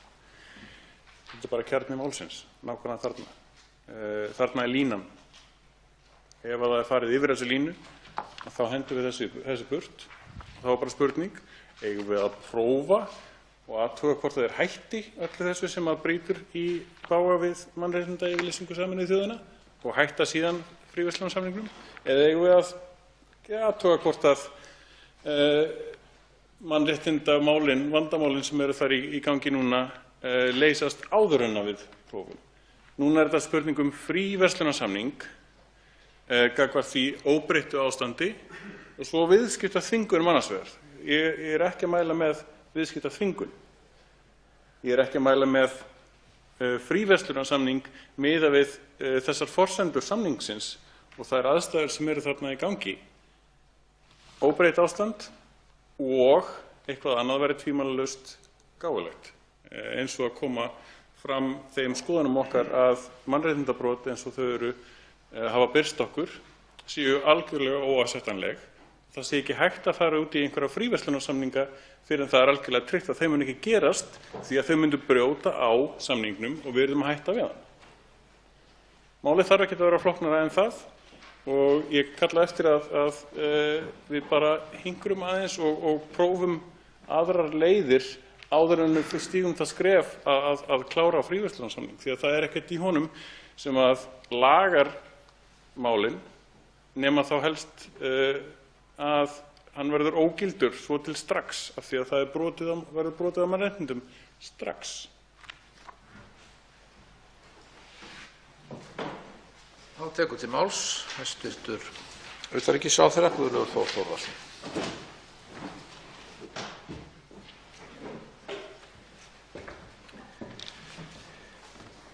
Virðulegi forseti, Ég þakka hv. þingmönnum fyrir umræðuna og ég tek öllum hvatningu það að láta rödd okkur heyrast í mannréttindamálum alvarlega og mun halda því áfram. Ég er nú eini íslenski utanríkisráðherrann sem hefur ávarpað mannréttindaráð Sameinuðu þjóðanna. Kannast ekki alveg við að hafa komið kurteislegar athugasemdir við dráp með ólöglegum hætti. Ég kannast ekki við það að það hefur eitthvað sérstaklega kurteislegt. En ég verð að viðurkenna að mér finnst sumt það sem er sagt í þessu umræðu svolítið sérstakt. Nú er það þannig að ég skil það vel að menn séu í stjórnarandstöðu, menn eiga að gagnrýna stjórnvöld alveg og láta vita aðhald. Og ég gerði það svo sannarlega þegar ég var í stjórnarandstöðu. En aldrei hvarfla að mér, virðulegi forseti, aldrei. Að segja það þegar ríkisstjórn VG og Samfylkingarnar gerði fríverslunarsamning við Kína að þeir væru að verðlauna mannréttindabrot eða skrifa upp á mannréttindabrot í því stóra landi. Ég bara kannast ekki við það og ég held að ég ekki hvarfla að nokkrum einasta manni að gera það. Og það er ekki þannig að við ætlum ekki að gera nokkurn skapaðan hlut þegar kemur að þessu. Við látum rödd okkar heyrast og ég fór að vísa yfir það hér í andsvörum, svo ég endurtaki það aftur. Ég tók þetta upp í mannréttindaráðinu. Embættismenn munu fylgja þessu eftir og alþjóðasamfélagið er meðal annars á vettvangi Sameinuðu þjóðanna, eins og ég nefndi hér, svokölluðu jafningjarýni, að skoða Filippseyjar af ástæðum sem hér hafa verið nefndar. Nú getum við verið ósammála um ýmislegt. Mér finnst það bara eðlilegasta mál í heimi og þannig skulum við hafa það. En ekki vera að koma með hér og væna menn það að vera að með einhverjum hætti að skrifa upp á eða samþykkja ógeðfelld mannréttindabrot sem hér var farið ágætlega yfir áðan. Það finnst mér í besta falli vera ósanngjarnt. Svo geta menn deilt það hvað eru bestu leiðirnar til þess að ná fram mannréttindum viðkomandi löndum. Og höfum það alveg á hreinu. Þessi samningur, viðskiptasamningur, þetta er ekki neinn samningur sem að mun skipta einhverju gríðarlegu máli fyrir efnahagslega stöðu Íslands. Vonandi ef maður er framkvæmdur þá mun hins vegar gera það að verkum að eitthvað fólk á Filippseyjum að það muni njóta betri lífskjara og vera í sterkari stöðu til þess að láta sig kveða. Og menn geta farið yfir sögun og metið það hvað sé rétt og hvað sé rangt, hvað var skynsamlegt og hvað er svo óskynsamlegt. Það er alls ekki þannig að það hafi aldrei verið gagnrýnt að þróunaraðstoð sé til dæmis hafi hjálpað harðstjórum við að vera völd, mannúðaraðstoð og neyðaraðstoð. Það er alls ekki þannig og allir sem hafa fylgst með alþjóðamálum vita að sú umræða hefur verið í gangi. Ég tel nú samt sem áður að við eigum að standa vel að þróunaraðstoð, en við eigum samt sem áður að gera hvað við getum og mér finnst að það hanga saman að reyna að sjá til þess að mannréttindi séu virt. Og aðeins að því að hv. þingmaður Kolbeinn Proppé minntist á viðskiptaþvinganir á Rússa. Viðskiptaþvinganir Vesturveldanna voru afmarkaðir til þess að koma í veg fyrir það að almenningur í Rússlandi yrði fyrir þeim. Það var hugsun. Afmarkaðan hóp, það voru fyrstar eigur, ákveðna auðmanna og þeir voru settir í ferðabann og ýmislegt annað. Hins vegar viðskiptaþvinganir Rússa á okkur eru almennar. Nú getur þetta bara tómt þvæla hjá Vesturveldunum fara þessa leið, en þetta var allavega hugsun til að koma í veg fyrir það að almenningur í Rússlandi sem myndi hugsanlega missa störfin sín ef að þau geti ekki flutt lengur út að þarna yrðu fyrir barðinu á því þegar sem að var sannarlega gríðarlega stórt mál sem að okkur ber að berjast gegn og mótmæla sem ég svo sannarlega gert. Og ég hef tekið meðal annars að tala um Rússland, til dæmis mannréttindi samkynhneigðra og annað slíkt á fundum mínum með rússneskum ráðamönnum og ég mun halda því áfram. En menn reyna að ræða mikið Kína hér. Við getum velt því fyrir okkur. Væri ástandi betri að vera í Kína ef að til dæmis Vesturveld þegar að Kína, af því að menn nefndi líka Sovétríkin, þegar Kína opnaðist, hefðu menn átt að loka á það. Væri ástandi betri að vera í Kína ef það hefði verið gert. Er það betra eða verra þegar þú ert komið með, í tilfelli Kína, ertu komið með það stóra millistétt og hún er fjölmennari heldur en öll Ameríka, gerir það verkum að sú millistétt til dæmis ferðast út allan heim, kynnist þar á meðal, kannski sérstaklega löndum sem eru með mannréttindi sem mun betri heldur en að er í því landi. Er það betra eða verra? Hefur það góð áhrif á stjórnarfar í því landi? Er líklega að það fólk muni geta komið á breytingu? Ég vona það að við munum ræða hér mannréttindamál og hvernig við getum beitt okkur Íslendingar, en við þurfum þá að ræða þetta í þessu samhengi. Hér var minnst á ýmsa harðstjóra, nefnt á Norður-Kóreu. Það er alveg augljóst að valdhafar þar reyna að loka sitt fólk inni og reyna að hafa sem allra minnst samskipti við önnur lönd. Og við þekkjum það að því að nefnda Sovétríkin að það var hægt að þá útskýra það fyrir fólki vegna þess að það hafði ekki séð neitt annað og verið í neinum samskiptum annað, var líka illa statt efnahagslega, að það var hægt að segja það að þarna hinum megin væri ástandið miklu verra. Menn þurfa ekki að setja sig mikið inn í málefni Norður-Kóreu til að sjá það að það er nákvæmlega sem er gert þar. Og ég segi, ég gerir enga athugasemdir við það, ég tek því fagnandi þegar að ég fæ hvatningu að beita mér í mannréttindamálum. Ég hef gert það, mun halda því áfram á þessu stutta tíma sem ég verið. En mér finnst hins vegar ekki, við ekki bara nota orðið vera bara hógværi orðaval, segja ósanngjarnt þegar menn leggja mál upp eins og sumir hv. þingmenn gerðu hér áðan. Og hv. þingmaður Kolbeinn Brotti spyr bara úr samkvæmt hann, það var ekkert sérstaklega, en mér fannst nú ekkert samræða milli þess að segja það að við séum öll sammála að við erum góð hvort við annað með hvernig ræða hv. þingmanns maður, en það var hins vegar smámál sem er ekkert atriði í þessari alvarlegu umræðu sem hér við erum að taka. Þannig að virðulegi forseti, við Íslendingar erum dæmi land sem var sárafátækt fyrir 100 árum síðan. Við vorum fátækasta ríki í Vestur-Evrópu. Við varum ennþá fátæk ef við hefum ekki aðgang að öðrum mörkuðum og okkar markaðir væru ekki opnir. Vesturvöld hafa ekki mikið verið gagnrýnd fyrir það að loka á sína markaði fyrir fátækum ríkjum. Þannig ef að menn ætla að ræða hér mannréttindamál, vilja ræða það að koma á jöfnuði milli þjóða, gefa fólki tækifæri í fátækaríkjum, að þá verða menn að taka tillit til þess. Ef menn tala hér, halda því að einhverju stórkostlega viðskiptahagsmuni fyrir Íslendinga, þá hafa þeir hagsmunir ekki litið dagsins ljós og mér vitanlega hefur enginn haldið því fram að það væri hér einhver stórkostlega viðskiptatækifæri fyrir Ísland. Örugglega einhver, og það þýðir það líka samskipti á milli landa, milli fólks. Og ég myndi ætla það að þau öfl sem örugglega eru til á nokkurs vafa á Filippseyjum sem að vilja sjá aðrar áherslur og virðingu fyrir mannréttindum og lögum og reglum, að það kemur óvart ef að þau myndu ekki vilja fá stuðning við sinn málflutning, meðal annars á alþjóðlegum vettvangi, og það að þau fengju stuðning með öllum hætti. Við höfum í þessu tilfelli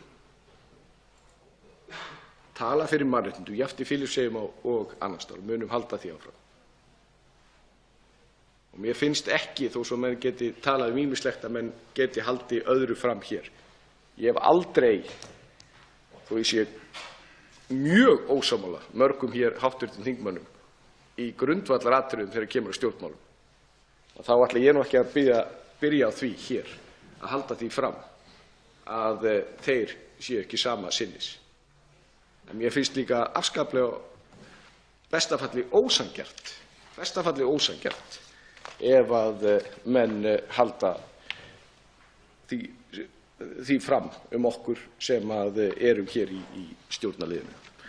En ég vonast til þess að hv. utanríkismálanefnd skoði þessi mál vel, og ég vona að við ræðum mannréttindamálin mjög vel og við ræðum það hvernig við getum látið gott á okkur leið á alþjóðavettvangi. Því að þó við séum fámenn þjóð, þá erum við rödd og við getum bæði gengið undan með góðu fordæmi, og svo sannarlega þegar við erum með rödd að þá getum við látið í okkur heyra, og það eigum við að gera. Ef að alþjóðasamfélagið kemst að þeirri niðurstöðu að við eigum að beita einhverju ríki viðskiptaþvingunum með einhverjum hætti, þá held ég að það sé skynsamlegt að taka þátt í því. Þá veitir andsvar við ræðu hæstv. ráðherra hv. 7. þingmaður Reykjavíkurkjördæmis norður, Björn Leví Gunnarsson.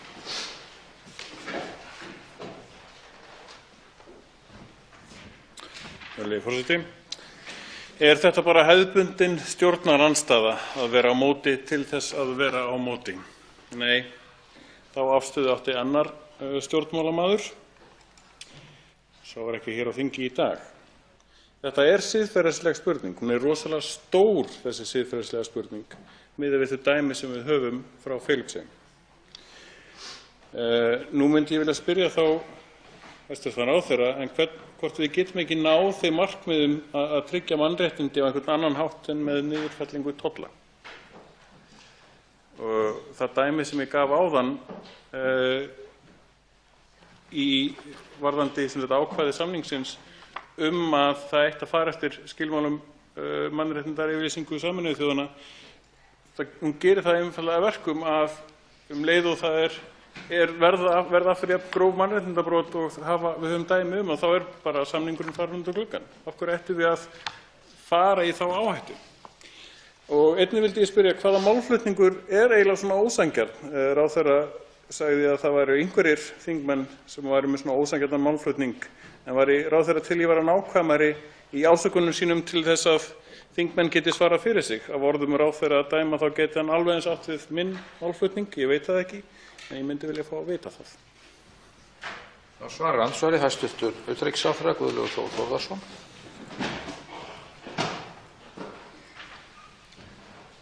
Virðulegi forseti, ég hef augljóslega ekki talað nógu skýrt.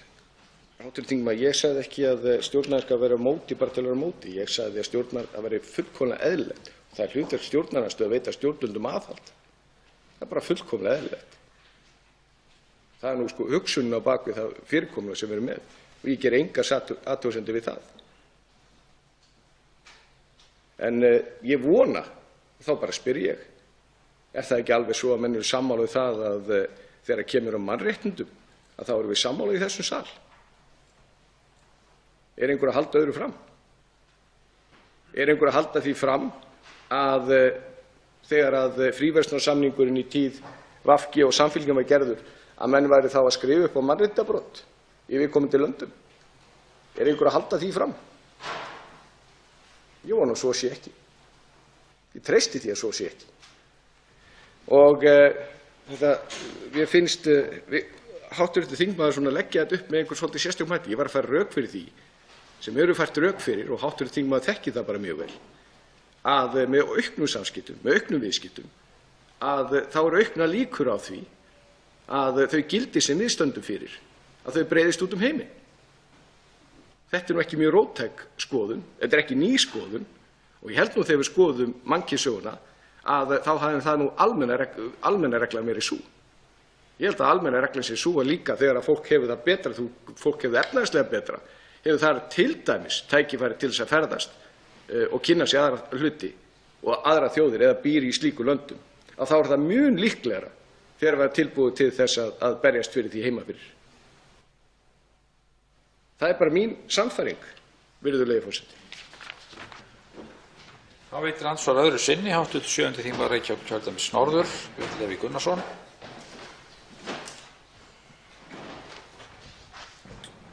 Virðulegi forseti. Jú, stjórnarandstaðan, hún sinnir málefnum sinnir gæða eftirliti og í annan stað einmitt kallar hæstv.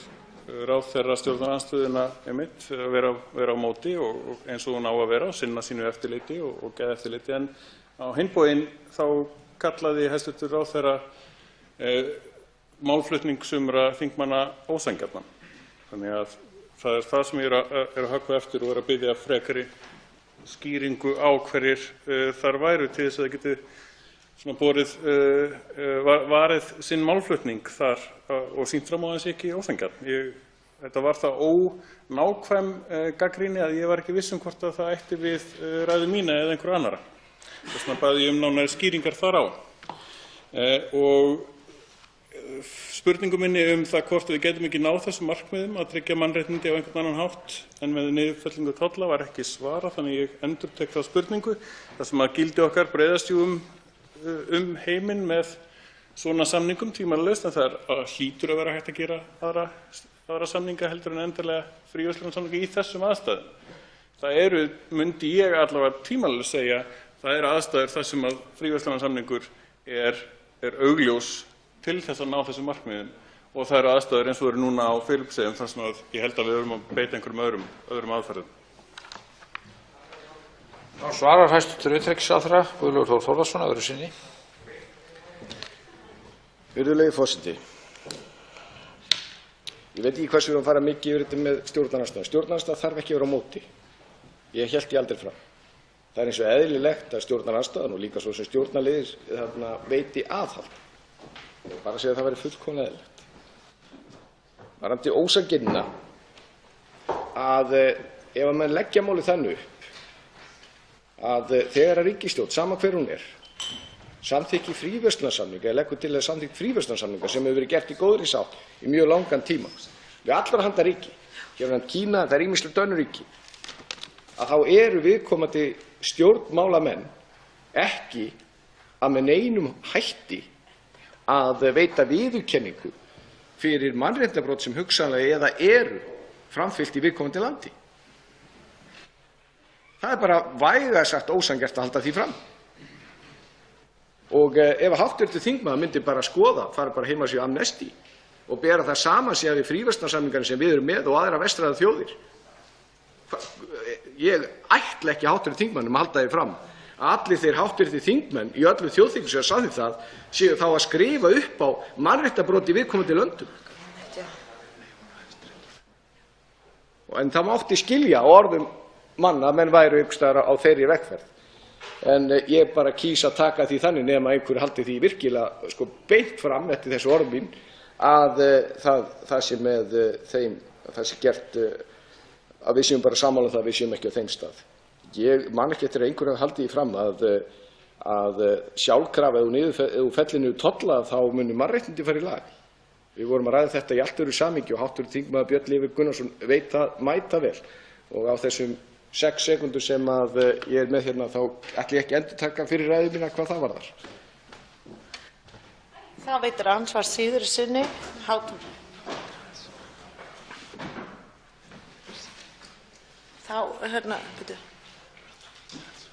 Þá veitir ansvar, afsakið. Háttvirtur 5. þingmaður Suðvesturkjördæmis Rósa Björk Brynjólfsdóttir. Frú forseti, hér hafa verið að teiknast upp ansilega merkileg teikn á lofti áherslur ríkisstjórnar Sjálfstæðisflokks, Viðreisnar og Bjartrar framtíðar þegar kemur að mannréttindum og áherslum á þau á alþjóðavettvangi. Ég er á svipuðum slóðum og hv. þingmaður Björn Leví að ég veit ekki nákvæmlega við hverja hæstv. Utanríkisráðherra á við þegar hann talar að hér hafi verið talað að verið sé að verðlauna mannréttindabrot. Ég veit ekki nákvæmlega við hverja hann á við og væri ágætt að fá það kannski á hreint hjá hæstv. ráðherra. En mig langar til þess að spyrja hæstv. utanríkisráðherra hvers vegna hann leggur áherslu á að fullgilda fríverslunarsamninginn við Filippseyjar núna á meðan Duterte forseti er við völd og hvort hann hafi íhugað það að bíða með fullgildinguna þar til að þessi skelfilegu mannréttindabrot sem eiga sér stað núna og hafa átt sér stað núna á einu ári tæpu, þar til að það eitthvað birti til í þessu málum með einhverja breytingar verða á, hvort hann hafi íhugað það að einhverju alvöru að bíða með fullgildingu samningsins. Þá svarar ansvari hæstv. utanríkisráðherra Guðlaugur Þór Þórðarson. Virðulegi forseti, ég held að við séum bara komin á þann stað að við erum öll sammála það að þeir hv. stjórnmálamenn og hv. þingmenn sem hafa samþykkt hér gegnum árin og áratugina fríverslunarsamninga að þeir séu ekki að verðlauna viðkomandi eða taka undir eða með neinum hætti samþykkja mannréttindabrot sem eru í viðkomandi löndum sem eru viðskiptalönd okkar. Ég tel bara að við séum bara komin á þann stað. Við þurfum ekkert að ræða það frekar. Og nú er það bara þannig, virðulegi forseti, ég er einn af 63 þingmönnum og ég mun ekki klára neinn fríverslunarsamning. Ég fagna því að fá hvatningu, tek henni fagnandi að beita mér í varðandi mannréttindamálum. Hef gert það þrátt fyrir að hafa ekki fengið hvatningu, en bara gott að fá hvatningu og stuðning til þess. Og ég treysti því að sá stuðningi verði áfram. Ég fór hins vegar hér yfir það hvað verið að gera þegar kemur að málefnum Filippseyja. Ég fór nákvæmlega yfir það. Allavega tvisvar.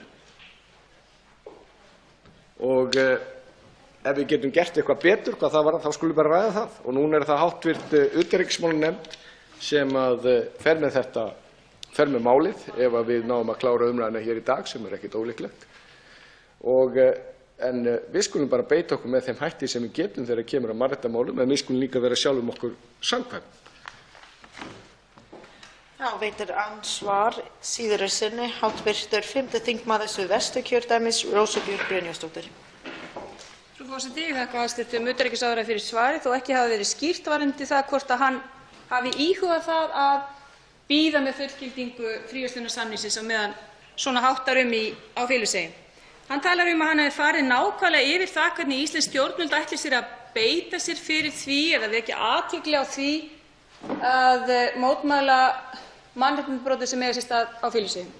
Það sem hann sagði hér áðan það, með leyfi forseta, var að hann ætli að láta rödd okkar heyrast og að embættismenn utanríkisráðuneytisins muni koma á framfæri áherslum Íslands þar að lútandi.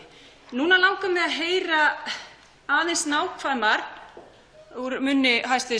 Utanríkisráðherra nákvæmlega hvernig ætlar hæstv. Ráðherra að láta rödd sína heyrast gagnvart morðum sem eiga sér stað með leyfi og stjórn Duterte, forseta Filippseyja, og nákvæmlega hvernig ætla embættismenn utanríkisráðuneytisins að koma á framfæri skoðun Íslands á alþjóðavettvangi þegar kemur að mannréttindabrotum á Filippseyjum. Og þetta er vænt að ég fengi skýr svör í þetta sinn. Þá svarar andsvari síðar í sinni hæstvirtur utanríkisráðherra Guðlaugur Þór Þórðarson.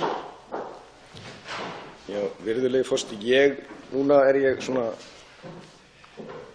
ég ætla bara að reyna í þriðja skipti, segja það sama og ég sagt áður. Og bara ég vona að hv. þingmaður hlusti núna. En það sem er í gangi er hérna ákveðið ferli sem ég er búinn að fara yfir hérna tvisvar. En ég skal alveg gera í þriðja skipti, það er ekkert nema sjálfsagt. Þetta snýst ekkert það að menn séu bara að tala svona út í loftið, eins og ég fór yfir hér áðan. Og menn geta sagt að þetta sé ekki nóg, en þetta er allavega það fyrirkomulag sem alþjóðasamfélagið hefur. Ég sagði þetta hérna, tvisvar, að það má nefna að næsta lota í svokallaðri jafningarýni á vettvangi mannréttindaráðsins sem hefst núna í Genf í byrjun maí, þar munu Filippseyjar koma til skoðunar. Og það er ekki bara Ísland, heldur aðrar þjóðir sem munu fylgja þessum hlutum eftir þar. En við munum svo sannarlega gera það þar. Og á hverjum öðrum vettvangi sem við teljum mikilvægt, hvað varðar Filippseyjar og aðrar þjóðir. Síðan vísa ég líka hér í það sem snýr að það sem er í samningnum og svo sömuleiðis sagði ég frá því, og ég kannast ekki við það að það hafi verið sérstaklega kurteislega orðað að minni hálfu þegar ég var að fordæma dráp í Filippseyjum. En það er það sem ég gerði á vettvangi mannréttindaráðs Sameinuðu þjóðanna. Og hv. þingmaður, ég ætla ekki að hafa nein orð það, en aðalatriðið bara málsins þetta, að við höfum og við munum reyna hvað við getum til að fylgja þessum málum, hvað varðar Filippseyjar og önnur þær þjóðir þar sem við vitum af mannréttindabrotum. Og það er engin stefnubreyting. Og það er bara gott ef að hv. þingmenn í þessum sal eru sammála að það sé það sem við skulum gera. Fleiri hafa ekki kvatt sér hljós og er umræðu lokuð. Tillagan gengur nú til utanríkismálanefndar og síðari umræður ef enginn hreyfir andmælum. Það er samþykkt.